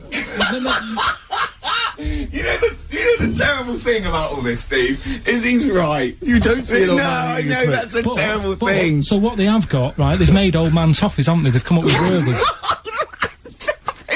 Is that a song? Oh, God! You don't see it. No, listen now. So they've got their Werther's, right? Yeah. So, look at him! You think he's giving a lecture at Oxford? It's not going anywhere. No, go on, sorry. Go on. I'm just saying... Right. You grow out of things. Yeah. And the old man, I'm sure when he was a kid, he'd have a Twix. Yeah. But now it doesn't look right, so he's having... It doesn't look right! So... Right. I don't think Werther's originals were specially designed for old people. I think they were sweets that just happened to have been made for years. That's why old people eat them. Yeah. They didn't go, hang on, there's a market here. I've noticed old people aren't eating Twixes. Quick, let's make some old man sweets. But the little advert, he gives it to his grandson as well, doesn't he? He goes, have a Werther's original. Oh, I think it cuts, though, before he throws it back in his face and goes, get me a Twix. And a damn curly-whirly, Grandad, you old fool. Well, I'll tell you more than that, Rick. You're going to need some time off just to have a little breather, because I know how hard you work. And you, mate? Well, thanks, mate, but I mean, you blinking work hard. But Carl's been on holiday again, hasn't he? Oh, yeah, that's right, yeah, because, Carl, you don't do anything. And you have weekends off. You take at least 5 or 6 weeks holiday a year, even though you haven't got a job now, you're meant to be doing this, and yet you still go, your whole life's a holiday, basically. Yeah, why do you need a holiday to, you potter around? Your big day last week was going to the cobblers, so... Why did you need a break so much this week? It's just that, you know, it's good for your brain and that, isn't it? It opens it up a bit. You are not evidence for that. Where did you go? Gran Canaria. For a week? Yeah. Just sitting around? Well, there isn't much else to do at Gran Canaria. I mean, I don't want to go slagging a place off because every time I seem to talk about somewhere, get into trouble for it. Right. But it's just like a big rock. It's just volcanic, innit? And you must have looked like a little barnacle on that. Have you been there before? Been near it before to another rock, which was just. Well, what, you've had your fingers burned, why did you go back? Because you think, well, they can't have loads of these islands that are the same, like just a big rock with hotels on, they can't get away with it. So you think, they well, obviously are getting away with it. But why do you keep going to these places that are rocks? Why don't you investigate first? Ask your travel agent, is this a giant rock? Because that's what you do, innit? You go and find out yourself. I mean, when Armstrong went to the moon, what was he expecting up there? That's a fact, that's a big rock, and he still went all that way. I don't know what that point was. No, so what I'm saying is, though, sometimes... Tell us about the moon landing. As you started, what do you know about that? You know, because, I mean, so far you've given us a lot of insight into the moon landing. So there was Armstrong. There was Armstrong and that. Yeah. There was a fella called Buzz. Yeah. And another bloke. Yeah. Poor bastard. Yeah, never remembered. Yeah, go on. And they went up there, got out, 2 of them did. One of them didn't bother. The one whose name, don't know who he was. Didn't even get out, stretch his legs, right? Went all that way. They had a potter about, had a wander, came back again. Yeah. So, that's all you need to know, isn't it? Yeah. And in your opinion, pointless? To me, yeah. But to them, I'm sure they had a good time, and that's what I'm saying. Sometimes you just take the risk, don't you? Go and visit a place, make up your own mind. And so, what do you make of this place? You enjoy it, Gran Canaria? It was just a big rock, but I bet the moon was better. Really? What did you do? It was just, it's one of them. It was a big hotel, which is that's where I made a mistake. It was one of those like big, massive places where there's loads of people. And, you go for your dinner. That describes a hotel. Yeah. No, to me. You've nailed that. I've been to a few, that sounds like it. No, but do you know what I mean, though? There's the nice small ones where it's just enough people, but this is, like, mental. And it was full of old people, really. Oh. I mean, that's probably why it's called Gran Canaria, right? Because there's just old people. Yeah, right. But what I thought I'd start doing is, start a diary. Okay, why? Just because I sort of had a bit of time on my hands and that. Just thought, write it down, write stuff down. And do you hope that this one day will become one of the great literary documents like Samuel Pepys' diary? I haven't heard of that. Is it any good?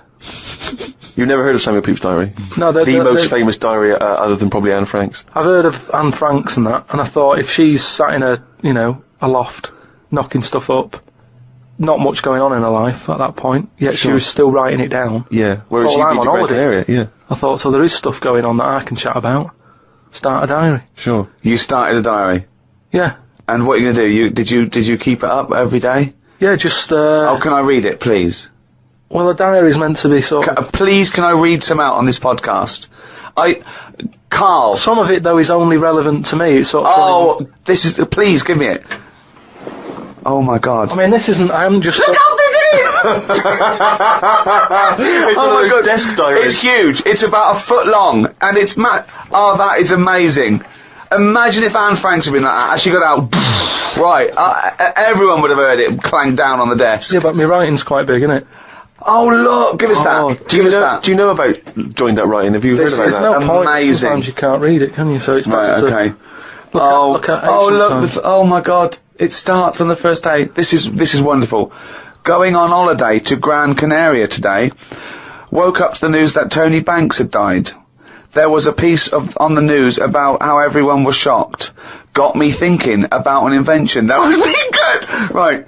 A watch that counted down your life. If it says you've got 3 days left, go to the doctors. Told Suzanne about invention. She said she wouldn't buy one.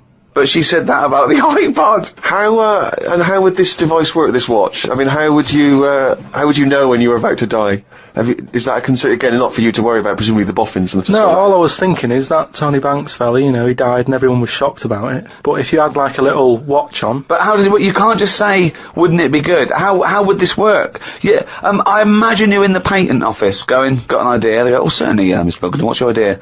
Watch that counting down your life. Oh, how does that work? Just wear it, just pop it on your wrist. No, what do you mean, just pop it on your wrist? How does it work? Just pop it on your wrist. Brilliant.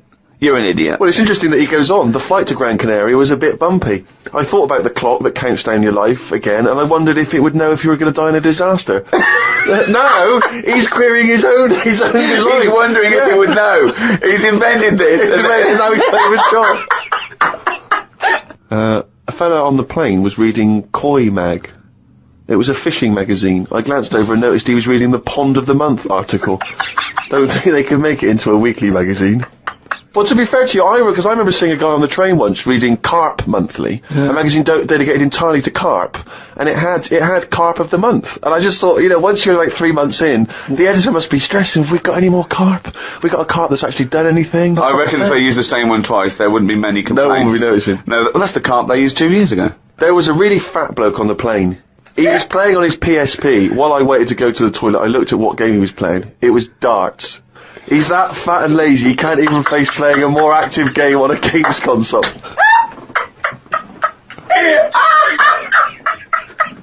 Me and Suzanne got off the coach along with a couple of old people. One of them was in a wheelchair. I don't think it was wise of them to come to a volcanic island with a wheelchair. Everywhere's pretty rough paving and slopey. Guess I'll keep an eye on it as the weeks go on. Day 2 in Gran Canaria. Brilliant, we're only at day 2. The hotel's a bit odd. I've never seen as many cross-eyed people in one location. That's amazing! Well, you may have to let me read on a bit more. No, this is amazing. Well, come back. This is a brilliant diary. This might be the best diary ever written. Oh. While sat listening to the Kinks on my iPod, I wondered if everybody thinks in their accent. I know I do. What's this? What are you talking about? Just that, you know, when I've been sat there lying on the lounger, right, and I was thinking about stuff. How do you know you think in your accent? Tell me a typical thought. Because what I mean is, say if I was like, if I saw something, right, do you know how I say, like, oh, that's a bit weird, isn't it? No, but I don't have to. But when you think, I don't think the sentence is like I'm saying it. It's just a thought. The thought appears. It's conceptual and it's already there. It's not like I go, Rick, what? Just looking at that fellow over there, were you? Yeah, I was. Yeah. I was thinking it was a bit weird. Oh, so was I. I don't think out whole sentences. Whereas you have Carl, stop listening to the Kinks for a minute. Look over there. More cross-eyed people. No, well that's Is that how your mind works? In a way, yeah. And Brilliant. that's when because I thought explains a lot. It's great that he has to think about whole sentences. Because I thought that's weird, isn't it? Like I didn't think that's weird, isn't it? And I thought I actually think in my accent. And then I thought, does Stephen Hawking? Does he when he's doing his maths and that? Is he? I don't know where he's from, so I don't know what his accent would be like. I think he's from Kent or Cambridge or Oxford. Right. Or so you think he might think in his voice, in that voice, the computerised voice. Just wondered. Had lunch inside today due to shite weather. Sat next to an old fella. Old men's ears and noses carry on growing as they get older. Suzanne noticed his fingers were fat too. Maybe they continue to grow. Suzanne didn't laugh when I said her arse had the same problem. Day 3, cloudy start to the day. Had pie and chips in a cafe. Had a bit of an argument with Suzanne because I thought it was daft that we were paying for food when we were on an all-inclusive holiday. Changed my mind when I saw they sold pie, though. The cafe was called Tattoos. The fellow who owned it didn't have any tattoos. But we never saw his wife.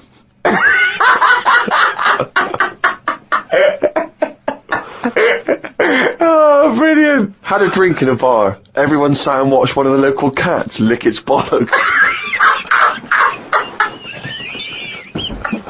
It's the greatest holiday in the world! That's the entertainment in that town. Went back to the hotel and had a sleep before tea. I love the fact you're moaning about old people, but you're just as bad. You've done nothing so far. He's done nothing, he's got me hip. Oh, God. Woke up to news about ducks being badly treated. There was a really ugly one with bent legs. I'm gonna die. Why does he write this down? Oh, God. Oh, there is a fat bloke from Bolton who is in the pool as I write this. He's got a big tattoo on his back, but I can't work out what it is. ...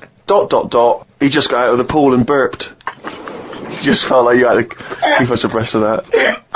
Everything's in the diary. I just seen it get to the point where you're going, breathed in, yeah, breathed out again. There was a big fat fella in the sea who kept his t-shirt on. If you're big and fat, is there more chance of you getting burnt because there's more of you on show? I asked Suzanne, and she said she didn't know in that sort of not listening kind of way. I wanted to hang about to see if the fat bloke was going to get in the kayak, but Suzanne said we had to head back. Just let him wait in to see if he's going to capsize.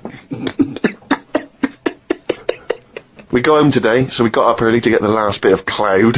No, it's just that it wasn't. It's not that sunny all the time. I mean, I was sat in weather that if it was like that here, there's no way I'd be sat in the garden. But because you're on holiday, it's like, well, we got to sit in it. Put your coat on. So are you going to continue to write this diary? Every single day? It's amazing. Keep this diary up. It's amazing. No, I will keep it up, because what I find as well is, I think earlier on, before I went away, I think I did learn something, and because I wrote it down, I remembered it a bit better. So... What was that? I just was thinking then, I forgot it now, but but I remembered looking back at it and not having to read it all, because I remembered the end of it before I read it, if you know what I mean. I have no idea what you're talking about. Well, if you've enjoyed the diary of Karl Pilkington, more next week, I hope. Another week's worth. That's amazing. I'm going to try and get that published. We'll put the odd page up on the web. Go to rickygervais.com. Don't forget to register there as well, so we can email you and let you know what's happening. Brilliant.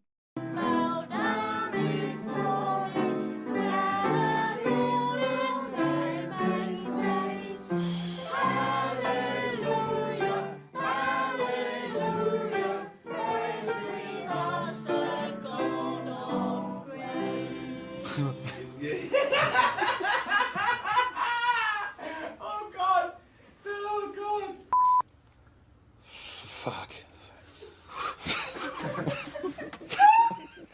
It's really good, David. It's really good. Oh, Carl doesn't laugh at anything. It's like a laugh. No, okay. Right. Right, do you want to go out? Sorry. I don't know if I could do this. Fucking hell, she's looking good. See how Christian she is with a couple of these down her fucking neck.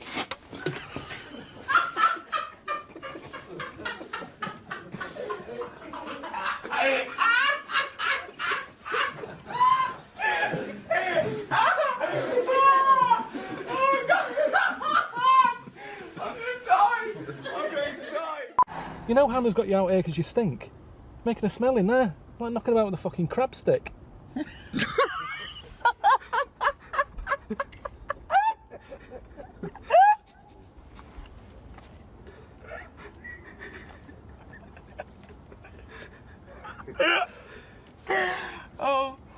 Oh. Worst style ever. Well, whose head is it? My head. Yeah, it's yours. I've got to look at it. That's what he says as well. He said it's not just the hair, it's the head. Completely round, egg-like thing with a V on it, a little strange face, gimp face, and then...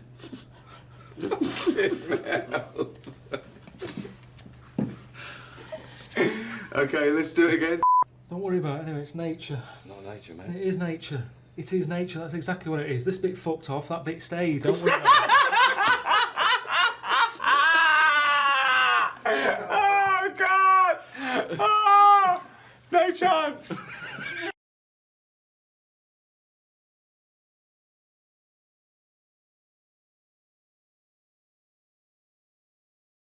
Hi, I'm Ricky Gervais. With me, Stephen Merchant. Hello. Creators, writers, directors, star of The Office. If you're a fan of that show... Who isn't? Yeah, then you've got a treat coming up because it's the entire first series... Well, if they're a fan, Rick, then they will have already bought the DVD and already seen the show. Oh, no. Wait, let me finish.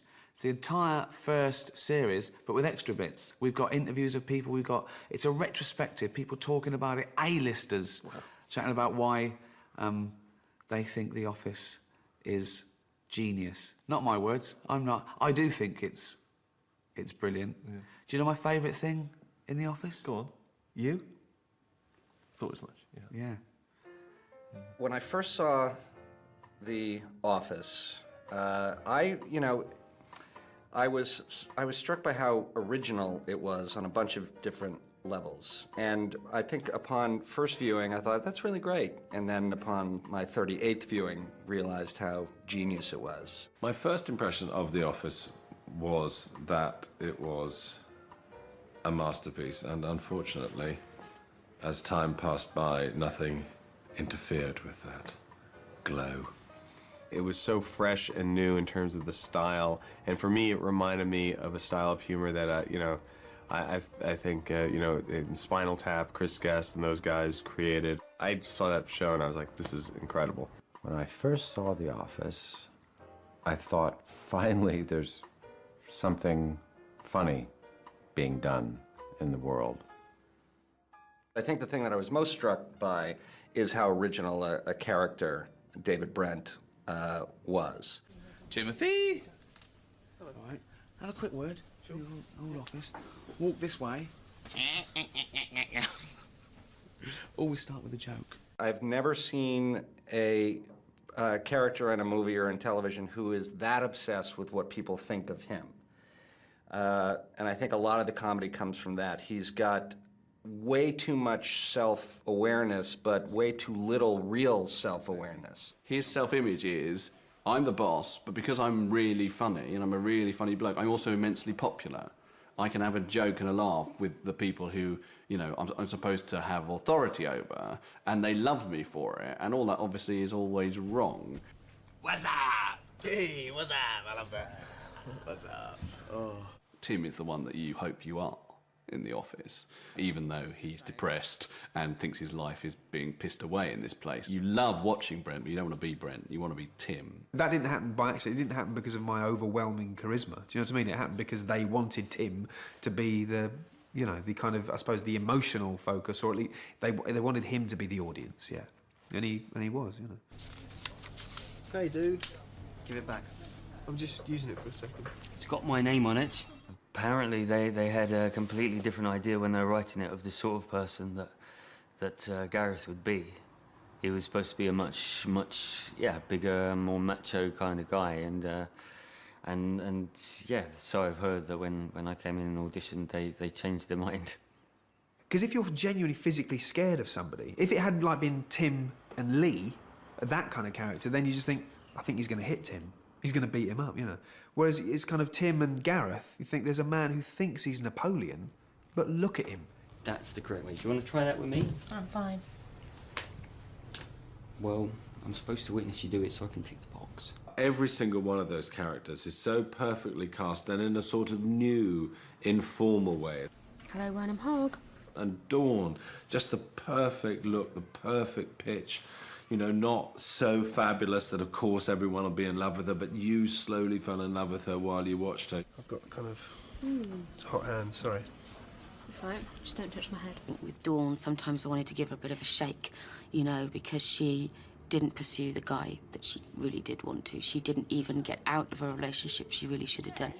You can say something. And she had ambitions that she never really even attempted to pursue. It's you that's changing your mind, as you always do. What's wrong with that?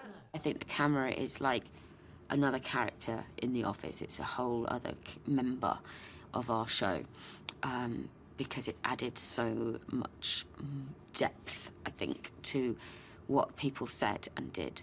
Obviously, one of the key aspects of the show was the sort of documentary style, and that had sort of been born out of how we'd originally got it made, and we shot something in a little documentary style, and we did that because it was a very quick way of filming. You can get a lot done quickly in a documentary style. You've got to worry about the finesse.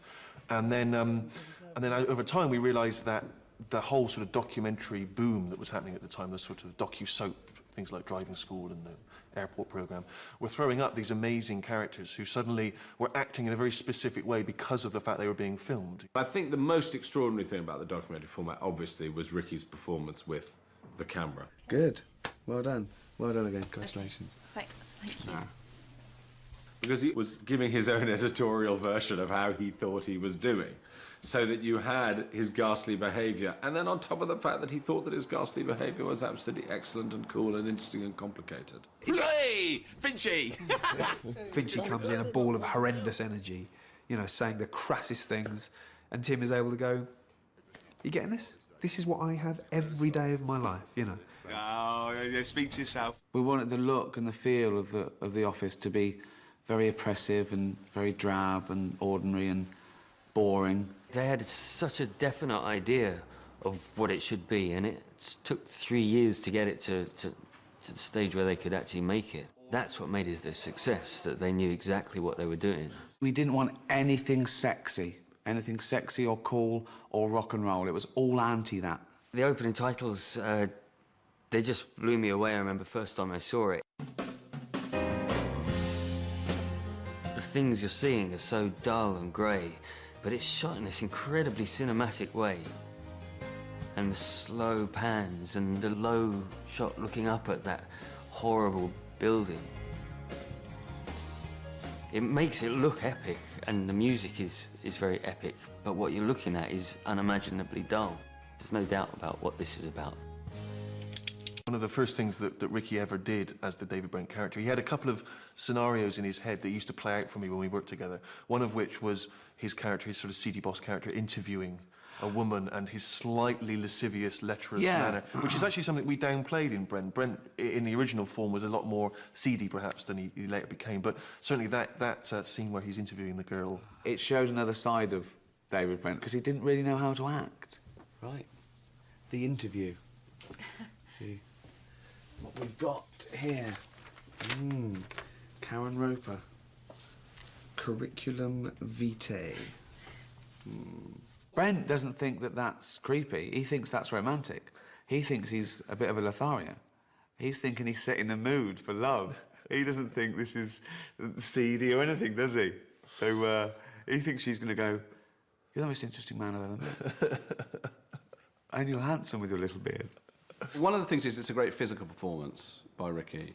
You know, I mean, obviously the gestures have now become slightly over well known, the tie and the looks to camera. But he does sometimes, every so often, he will do bigger stuff. No. Dave, Oh, I'll do. Juliet, can you give us a ring, please? Go away. Good bloke. Good laugh. Dave, it's Paul again. I don't think. Leave me alone. It's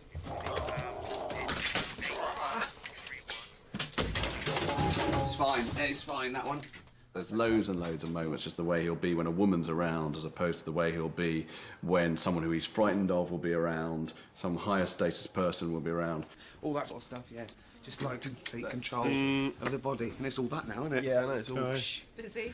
Yeah, just keeping up the morale. Can we have a chat? Yeah. One of the things that we were exploring in the office is that cusp of blue-collar to white-collar, regular guys working in an office instead of a factory or being a mechanic. And what we did was we showed the difference between the two worlds, the world upstairs and the world in the warehouse. Wow. This is scary, David. Don't tie any more cash up in stock unless you have to. I'm sure you could lose more people from down here. Who's the foreman? Taffy!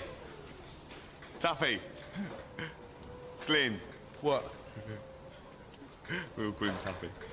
David Brent is caught between those two worlds because he wants to be a lad, but he wants to mix with management as well. And it comes to a head when he's down there with Jennifer Taylor-Clark. What are you watching? That's my dog shagging his dog. Oh, yeah. Glyn, I'm sure David's made it clear to you that you'll be losing personnel. That's the funny bit. Look at Guz's face.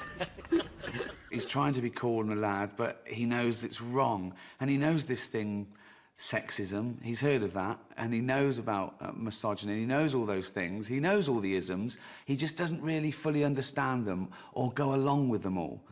Take this upstairs, we're a bit busy. You don't look busy. Do you want me to get busy, love? Sorry? You be next, Gazza likes and posh. A word with you now. Yeah. That was out of order in a way. No, I'm not in trouble. What's in here? It's a good shagging. I might bloody have to now. See you later. David Brent hates having a woman as a boss.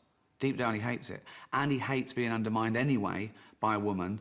He hates being undermined by anyone in front of the camera. So it just, his world just implodes in that episode. One of the other themes in The Office is comedy itself. You know, you get a lot of things off your chest. We had a go at people just shouting catchphrases. Ricky, leave it! Props, just bringing in a funny thing. Brilliant. Oh, God, look at that. Pointing stuff out. Bad observational comedy, just pointing stuff out and expecting to get a laugh from it. Impressions. Impressions particularly of other comedy characters. Timothy! All right. Also, the parameters of jokes, you know, good taste, bad taste, you know, what you think you can get away with, what you should say, what you shouldn't say. I'd say, at one time or another, every bloke in the office is woken up at the crack of dawn.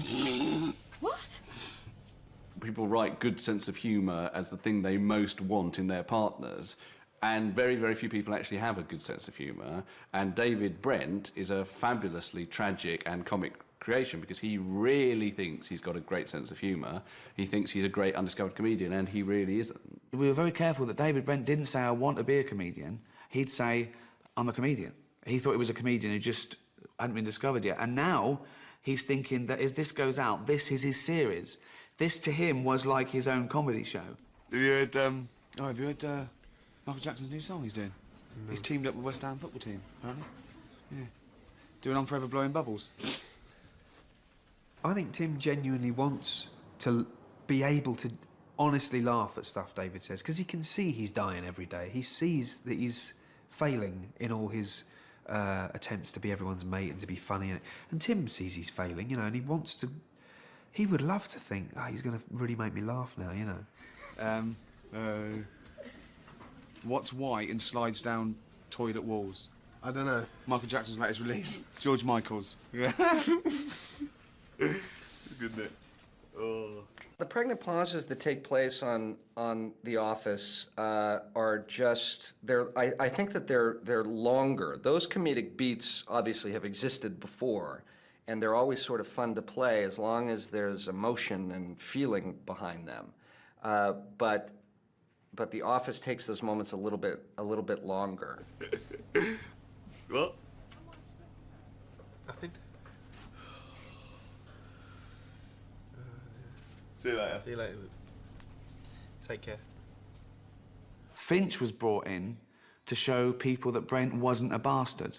Because like I said, he was the boss from How, he was awful. He's not that awful. He's a bit of a twit. He wants to be loved, he wants to be hugged. He's like all of us, he wants to be popular. And his biggest mistake was confusing respect with popularity, okay? Whereas Finch is a nasty man. He's a bully, he's a narcissist, he's spiteful. Speak to yourself. Come on, spit it out, as your boyfriend said last night. I was just going to say that back to you. Yeah, but I don't have a boyfriend, you do. You can't get a bloody word in edgeways. Can't get what in edgeways? Matron. Come on then, fat lad. Oh, fat lad, always.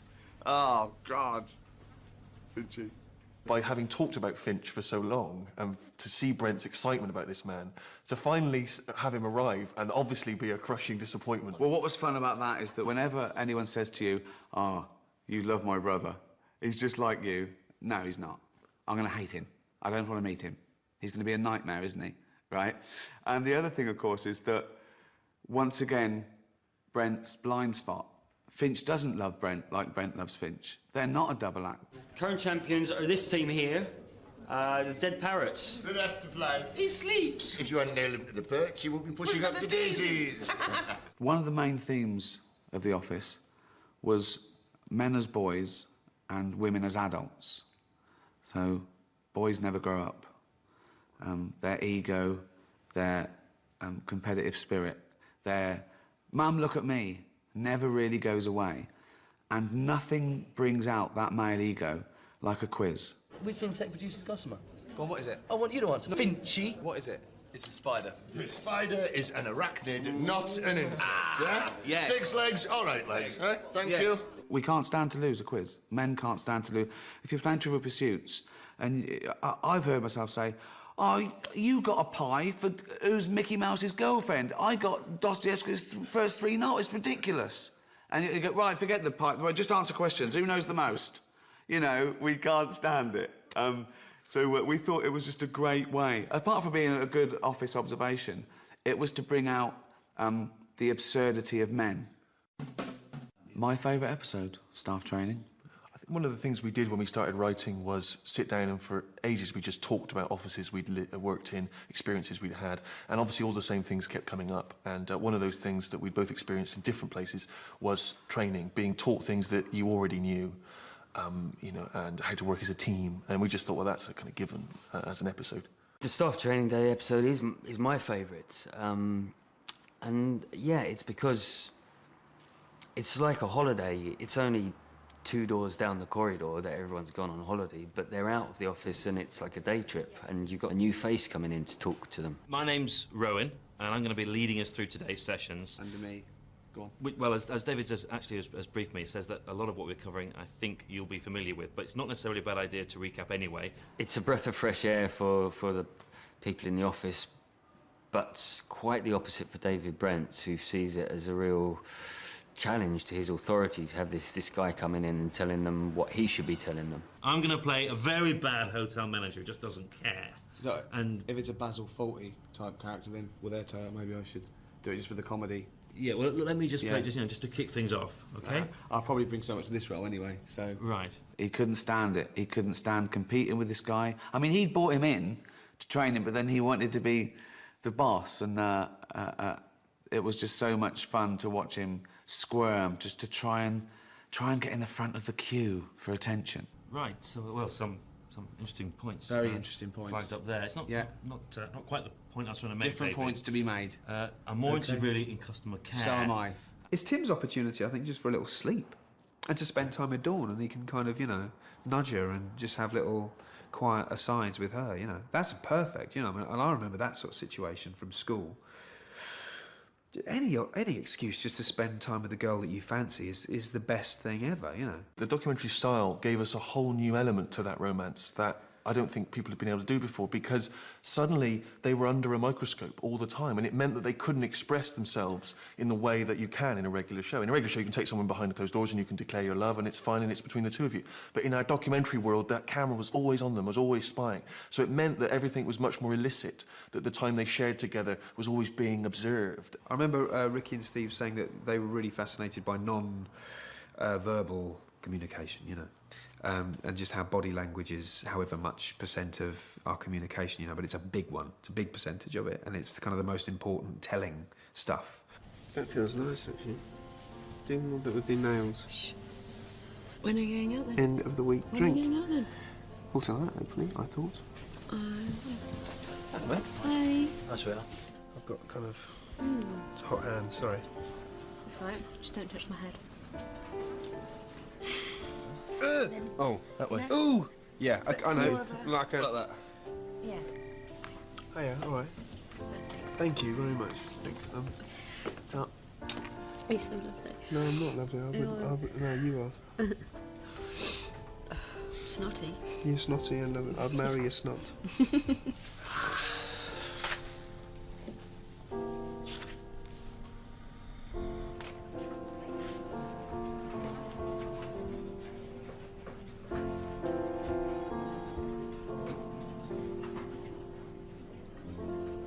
I think if I were a viewer, I would have enjoyed watching Tim and Dawn and their journey because it didn't seem implausible and it didn't seem unreachable. They made it feel as if you could have these little things inside you, these little stories that can come out, rather than it being this glossy Hollywood love story where they all end up brilliantly happy, but everyone's unbelievably rich and beautiful and in, you know, sunny lands, and it doesn't feel like where we are, you know what I mean? And so I think I would have enjoyed seeing it play out. For someone like me, the romantic drama, particularly of the great Christmas special, you know, is one of the great romantic comedies of all time, one of the great romantic stories of all time. I mean, I think the very best sitcoms have had profound things at the bottom of them. I suppose that's what makes them good. All of my favourite shows have always had a sort of romantic strand in them, whether it be Northern Exposure or Moonlighting or Friends. And I think it's one of the reasons, one of the things we liked is the kind of soap opera feel that the best of those shows have. You know, soap opera not being a sort of a damning phrase at all, that actually there's something about watching from week to week and building an understanding of that world and caring about those characters that's very unique to television. And a lot of British comedies don't seem to do that enough, and it seems strange. You know, you're coming week after week, so you can draw people in, and so we were very keen to have that romantic thread, because we knew if we just kept going, it would just become the sort of beating heart of the show in a way. The supporting cast were actors, but sometimes it just said in the script, man one, woman one. And we gave them all names anyway, just in case it popped up, because we wanted that realism. They came in every day, they were sat in their seats, and they'd really be typing. And then one thing in the script said, someone leaves a message on his answer phone, and it was Ewan, and he was just cracking us up. Hello, you're through to Keith. I will be at training all day today. Please call me or leave a message and I will call you tomorrow. One of our pet hates was exposition, where someone walks into a room and goes, Jonathan, you know your sister, the one that went to the Gambia, who's a doctor? Yeah. But we found out that we could do that with Keith. Because of his strange, laconic tone, he could remind the audience what had happened and what was embarrassing. So it was funny anyway. But for people who'd forgotten, oh yeah. So you resigned then? Yeah, I'm just going to hand him a notice, make it official. You know. You embarrassed yourself and all, didn't you, asking Dawn out? No, I didn't ask her out. That was... Why does everyone think... It was as a friend, right, OK? It was just as a friend. You see, it ended with me taking a bite into the Scotch egg. We're talking about watching peak practice. Boring, isn't it? Just staying in watching peak practice with your life. Yeah. Not for me, I like it. I'll just stay... That was so good. That was so good. Something would put us off, or something would go, and one of us would always kind of crack and lose it, and we just couldn't get it right. We got through 3 or 4 Scotch eggs, and eventually they had to give me ones back that had a bite taken out of them because they didn't have enough bought for the number of takes it took. So a couple of times I had to disguise a bite that had already been taken out and go in again. Boring, isn't it? Just staying in, watching peak practice with your life. Yeah, it is. Not for me, I like it. Yeah, I just stayed in at a big... It was one of the 400,000 scenes that we couldn't do in under 4 hours because it was just a lot of laughing, you know. I was the worst corpser of all. Yeah, I mean, it's strange because my job is to try and make people laugh for my own amusement, but sometimes that goes wrong and I can see fear in their face, or I found myself funny and I'd laugh and ruin a take. Also, even if you've written the lines, if they're funny, I still laugh. What's the difference? A dwarf is someone who has disproportionately short arms and legs. I'm so sorry. What's the difference? A dwarf is someone Fucking hell! You can't help corpsing. You can't help. You can help putting people off and making them corpse. But if someone's finding something funny, you know, I celebrate that, really. I thought I found a lump. I examine myself regularly. I get checked out. It's fine, but terrifying. Testicular cancer. Cancer with them old testicles. What's that? Oh, God, that was a great one. We'll do it again. Please. We'll do it again. Damn. Steve came over once in the office and said, Rick, it's like making your own TV show isn't interesting enough for you. You've got to have other things going on. And so, I do, you know, I multitask. I try and get something in the can, and I try and ruin the take for my own amusement. Action.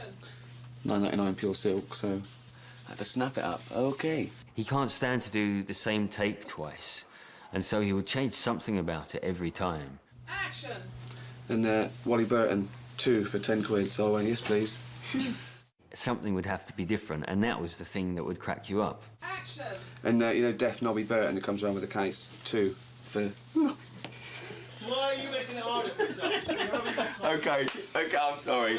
OK, I'll just say Nobby Burton, who comes around with a case. 2 for 10, I've got 4. You're never gonna do it. think sometimes he'll improvise an idea that will amuse him and that will amuse someone else, and now Ricky thinks, right, OK, I've got them now, and then he will just keep going. He just thinks, well, this for my own amusement, even though we're making a TV show, the clock's ticking, we're losing money, and we've got to get it on BBC Two, he's thinking no. That probably contributed to making it so funny as well, because it was so fresh. Each one of those takes that finally got into the series was unique. I've only just reached a point where I can watch it now and enjoy it and not really be thinking about how it was made or what he was doing that day that was terribly annoying. Now I start to see it, I think, for the first time as audiences do, and I can't remember some of the episodes, I can't remember some of the scripts. Jokes amuse me now for the first time, and so I've just got to a point where I can sort of see it and enjoy it, and now I feel more proud perhaps than I did then, because I really feel excited when I see a little clip of it somewhere, because it just feels such a three-dimensional world. I think that's the thing you're always trying to chase as a writer, is a world in which people believe those characters exist and that somewhere they're out there, and that, I think, you know, is its sort of greatest, for me at least, our greatest achievement. Yeah, I mean, I've only got fond memories of everything from meeting Steve to winning the Golden Globes, you know. What I think really, you know, has changed American television is that by bringing over an American version of The Office and really staying true to the tone of the original, and then it becoming a success in America, has totally revitalized comedy on television in the States. I keep it on in my house sometimes just for comfort. I just keep it on. I'm not even necessarily watching it. I'm just sort of listening to it because I find it comforting to... That sounds weird. Yeah, I keep my pants on.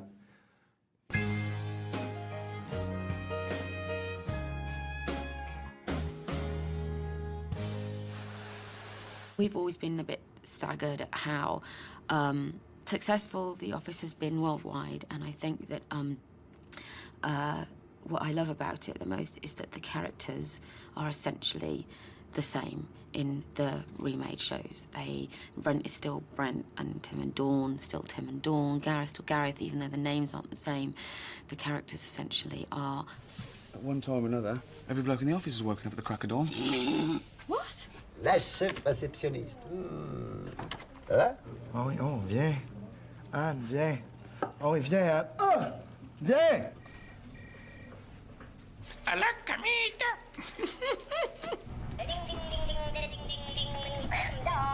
Put my stapler inside a jelly again.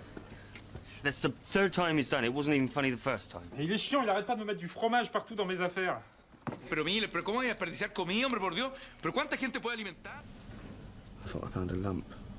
Realmente me encontré un poroto, una cuestión re fea. Cancer des testicules.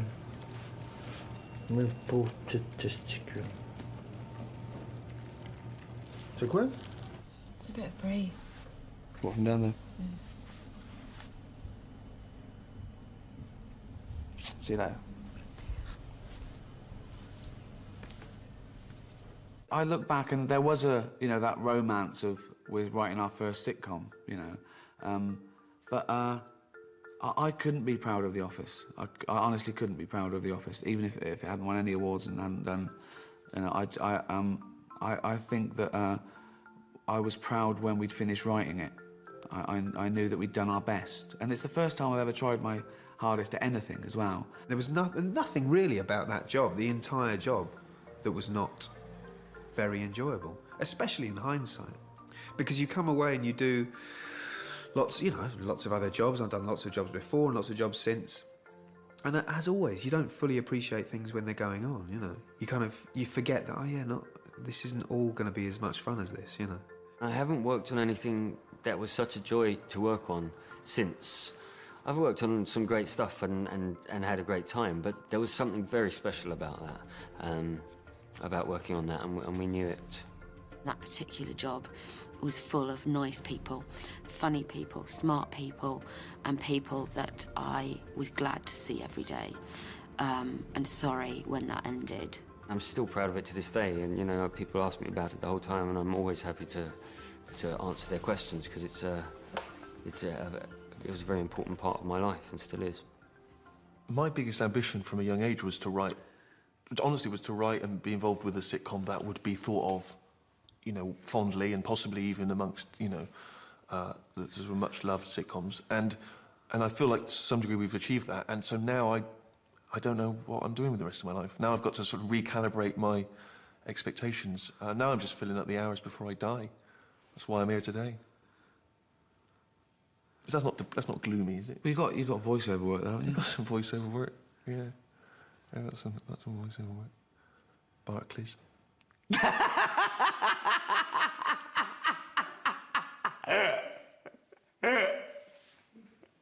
Sell out.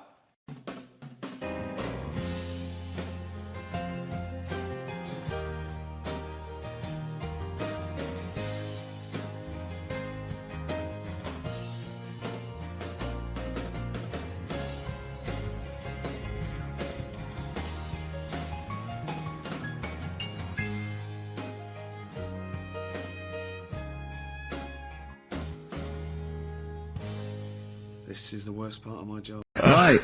Well, we got so much to get through with this show. Let me just get this. I don't quite understand. You were given a gift, and the gift was a golfing day of golf. And yeah, for my Christmas present, part of my Christmas present from Jane, a night away, 2 rooms, 2 rounds of golf, dinner for 2, right? But not with her, I noticed. Well, she doesn't play. No, she knew. No, it was a present playing golf. It was a golfing day. She doesn't play golf, so I had to choose someone to take away. It's all right. It wasn't a romantic meal. No, but that was my immediate thought. I was... yeah. Me and Carl just getting in there in the jacuzzi together. It just sounds like an excuse for Jane to have a day off from you. But you don't play golf, Jane. I know. Go. Yeah. Enjoy yourself. A bowling ball with my name on it. So chose Carl, obviously. We went. Well, it was a great day, wasn't it? Brilliant round of golf. Absolutely brilliant. Such a beautiful place in Stoke Poges. It's like a really posh place. And are you a good golf player? Well, we'll get to that. Oh, okay. Well, he bought the shoes especially for it. Oh, brilliant. I'd love to see him in those little shoes. I know, and they were no good because they were metal spikes. We had to change them. He was annoyed straight away. He spent over £22 on these golf shoes. We hired a buggy that was brilliant fun. I was bombing along, wasn't I? I don't drive, but it was great on that buggy. Well, you've been on a buggy with me, and you were a bit scared. Yeah. What? I nearly killed us once. I was just taking banks and things, but you don't see sort of bunkers, and he'd scream, go, stop! And he'd put his foot down the brake, and then I reversed. At one point he sort of did a handbrake turn next to the lake, and then we had to reverse, right? And you know, you just flick a switch and put your foot down. He did that without looking. I looked behind, there's a big oak tree there. He screams, watch the tree, right?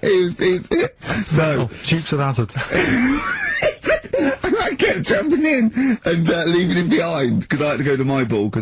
Anyway, so the first shot, I got on the driver. I honestly did one of the best shots I've ever done. It went straight down. It was great. I thought, phew, got away with that because it's always the first one because it's a clubhouse and you want to look good. Yeah. So. He's up, and I've been saying, buy some balls. He just got 6 balls. I was going, what if you lose me? I want these 6 balls, right? He tees up, right? Whacks it. It goes miles, like, right angles, straight into these, the woods, right? He turns around, he goes, go and buy some more balls. So I'm laughing, because it's, like, impolite to laugh, but he broke the ice for me, and I was falling around, and then his second shot, I go, you know you're off for 3 now. If you take another shot, he went, oh, right. So it's his 3rd shot, he puts the ball down. He hits the ground before it and misses the ball altogether. And I was on my back, wasn't I? Unbelievable. Actually rolling about on his back. And we were terrible. I went round 107, he went round in like 119 or something. Sure. It was just rubbish. How long did it take? 5 hours. Of course. And there was no one around, luckily. But it was fantastic. So then we go and have our meal. What annoys me, I said, right, I'll go for a run. He went, I'll have a bath. I said, I'll see you at 7:45. At 7:55, I have to call him. He's not ready, so he's let me down there. Well, you know, I can't stand lateness or laziness. Lateness. Yeah, and he's let me down. Do you know his excuse? He fell asleep in the bath because there was no light bulb. There was no light bulb in the bathroom. So instantly he fell asleep. And he was late. No, do you know what I mean though, Steve? If you're sort of, like, nice and warm and what have you. I was tired anyway, I've been stressed out for 4.5 hours, right? My life flashed in front of me a few times in that buggy. So it's all sort of wears you down a bit. I thought, right, I've got a headache. You're going for your run. I'm going to have a bath. I walk in, put the light on. For some reason, it didn't come on, but I thought, it's all right. I'll just, you know, doesn't matter. You can have a bath in the It's dark. summer, so it's light anyway. Well, there's no windows in the bathroom, so... Yeah. So you were in the darkness? So I'm in the darkness. I nod off because I'm shattered. He calls up, asking me. So I said, well, I won't... you know, it doesn't normally take that long for me because... You know, I haven't got, like, long hair, I've got a dryer and shit. I can sort of one wipe. Yeah, it's already 10 minutes late, though, when I called. Well, 10 minutes. 10 wow, minutes. Lateness is lateness, next. It doesn't matter, dinner wasn't until 1:15, so we had, like, another 20 minutes anyway, so it doesn't really matter. Yeah, but we said 1:45. So he's calling up, hurry up, so I said, yeah, alright, so I get out, I'm drying, like, my tackle and what have you, calls back again 30 seconds later. You know? No, I don't, No? you know, I You don't like you're that. not gonna do that, no. You better wipe. 30 seconds later, come on! So I end up going downstairs to the meal area. Naked. With a wet shirt on and wet socks. I've got headache as it is. Meant to be a relaxing weekend. But anyway, so we have our meal, which is very nice. And then we're sitting in the bar. I'm having a cigar by the fire. Yeah. Like, we're having a rather nice Pinot Grigio. Yeah. He's there going, I've got a headache. Is this 1955 you live in? It's so right. We are knackered because you know he's not used to work. I've seen him moaning, falling asleep. He's not used to it at all. And you've been on your feet for over half an hour. Yeah, right. So yeah, we didn't even walk around the golf course. We had a buggy. Yeah. Wasn't even exercise. So we get onto conversations. He's talking about. He's asking me stuff about evolution. What about tell me that? Why did the giraffe? What's that rubbish about the giraffe getting a long neck? I said, well, it didn't try and get a long neck. It was selected. And he said, but why would evolution do that? I went, well, you think that evolution didn't do anything? There's not this consciousness, there's not this will that a giraffe has to stretch its neck to reach the leaves. One had a long enough neck to survive and pass it. He was going, yeah, but why did evolution? This isn't. But by the way, this isn't the most stupid thing. This is warming up. This is about 8:45. Right?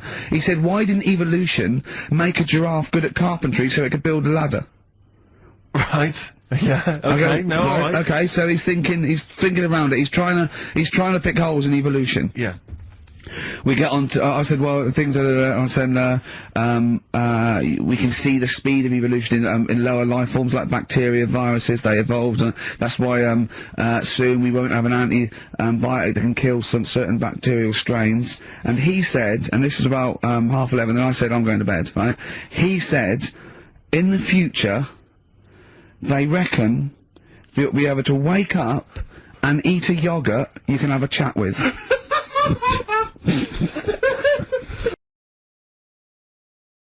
Нет, я не шпион, я умоляю.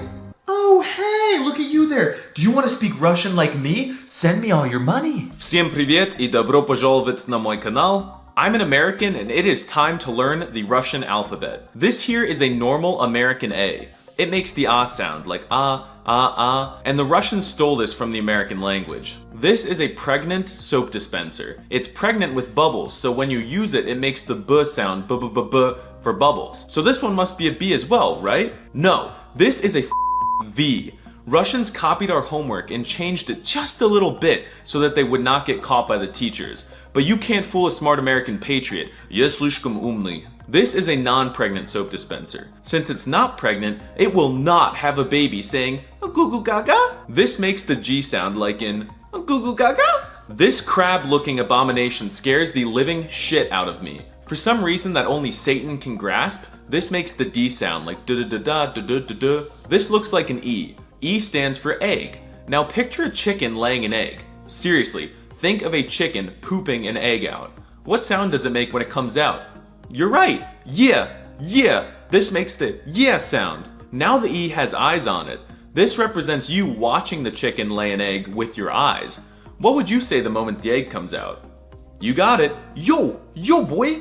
This is the yo sound. Yo. This is the handsome Squidward of Russian letters. I am not gay, but I am attracted to it. It makes the je sound like je, just like in the gorgeous language of French, je. This is literally the number 3.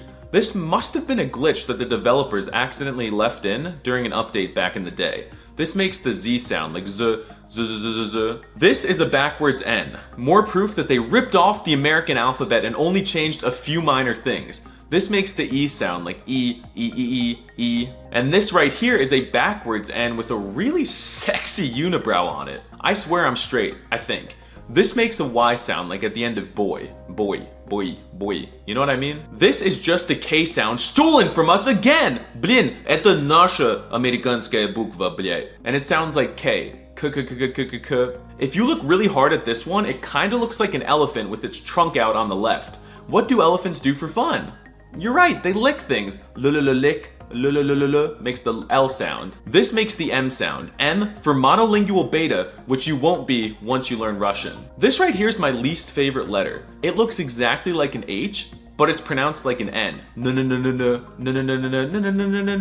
It confuses me, and now I sometimes pronounce H's as N's in American. I get really weird looks at Pizza Hut. This letter is why I have trust issues. Yes, it is technically an O sound, but sometimes it's an A sound for no reason. You just have to accept that you're absolutely with this one. This looks like a porta potty. You know one of those bathrooms you find at a concert or something? It makes the P sound This is an R sound. R. The leg on it that would have made it an R ran away. You get it? This is a heterosexual or homosexual C. In American, the C is bisexual, since it can make a hard K sound or a soft S sound. In Russian, it's either just straight or gay, since it only makes the soft S sound. This is boring as shit. It's literally just a T. This letter is a weeaboo. This makes the OO sound like in ooh. Just picture it at an anime convention saying ooh. This makes the F sound, fa. The F stands for holy frick! Why is there a stick stabbing the circle? For some odd reason, this makes an H sound, which is kinda harsh but not too harsh, like ha. Хорошо. If you saw my last Arabic vid, you know I suck at H sounds in every language. This alien looking thing kind of freaks me out. It's like a glass of milk that grew a little leg. It makes the TS sound like t. I don't know what's with them and making numbers into letters, but this is literally just a 4. It makes the ch sound like chia. Shut up, пожалуйста. Shut up, sh. This makes the deep sh sound. This is the same thing as the last one, but it has a little pinky sticking out, so you know it's a bit more elegant. This is sh. It's less deep and more elegant than the sh. I think. I kinda suck. This is literally 2 letters. I don't know how they got away with this, but this is the ooy sound. Just kidding, it's the E sound, but I like to exaggerate. This is a bootleg Euro symbol, and it makes the E sound kind of like in the word etta. This looks like a fish, and you know what else looks like a fish? You look like a fish. It makes the U sound. This blatant disrespect for the American R is actually the ya sound. Ya. Ya is actually how you say the word I in Russian, so if you didn't know any words, now you do. Now let's see how good you are at reading Russian. Read this word. What? No, that's not how you say it. It's здравствуйте. Did you not learn anything from this video? Maybe you'd be better off learning Mexican or sticking with American, you monolingual beta?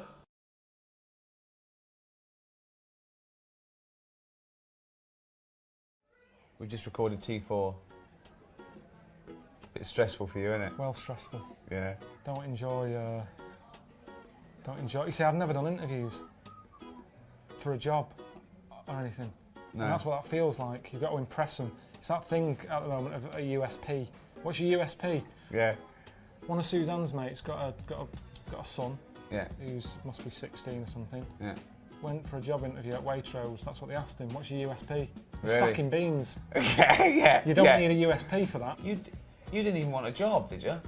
You didn't even go to school. Yeah, I didn't like school. There was no payback there for me at school. Of course, what education is the payback? They didn't teach me anything of any use. I'll tell you what they should do at school. I'll tell you where I learnt most stuff from. Go on. Bullseye. Jim Bowen. General knowledge. There's a maths bit in it where you're adding up. Yeah. Spelling. Let's check it with Bully. Although current affairs would have them in trouble, wouldn't it? But you don't really need to know current affairs. I think Because they change. They change. Yeah. And yeah. Are you listening, kids? You don't need to know current affairs. You don't need to go to school. You need to get Challenge TV. What advice would you give to kids today? Is someone watching there, you know, they're, I don't know, 13, 14, maybe worried about exams? What am I going to do? We're not with my worrying life? that much, are they? They're sat on the internet like that watching this. Turn that off for the start. That's a starting point. Okay, well, That's not yet though. Don't turn it off yet, because Well, Uncle we can if you Carl, want, it should Uncle be. Carl is going to give you advice. I'll play a young kid, a young teenager, right? Right, and you've got to inflame my quest for knowledge, my quest for excellence, my quest for achievement. Okay, right? All right, Carl. Right. What do you think about when you sat there now? Just nothing. Just thinking that I wish I was sitting here more. In a way, I'm sitting here enough, and I wish I was sitting here more. Yeah, I couldn't handle a kid like that, to be honest. You're like gormless. I mean, it's today's youth like that. Don't give up. Don't give up. Okay. Okay. Right. What if I was like this? Right. Right. Right, Carl. I'm fed up. I don't want to do anything with my life. Life's never going to get any better for me. Well, maybe it isn't, actually. If you're like this... No, you can, because there's no point building you up and making you have this dream that you're going to be a professor or something if you look like that. There's more divs in the world at the end of the day. And sometimes we have to accept that there is kids at home watching this who are like that. They're probably going, oh, yeah, it's like me. They are like that, and they're not going to get anywhere. So there's no point building them up and saying, don't be like that. You could be a lawyer, you could be a solicitor. They're not going to be. There's a lot of idiots in the world. So, live with it.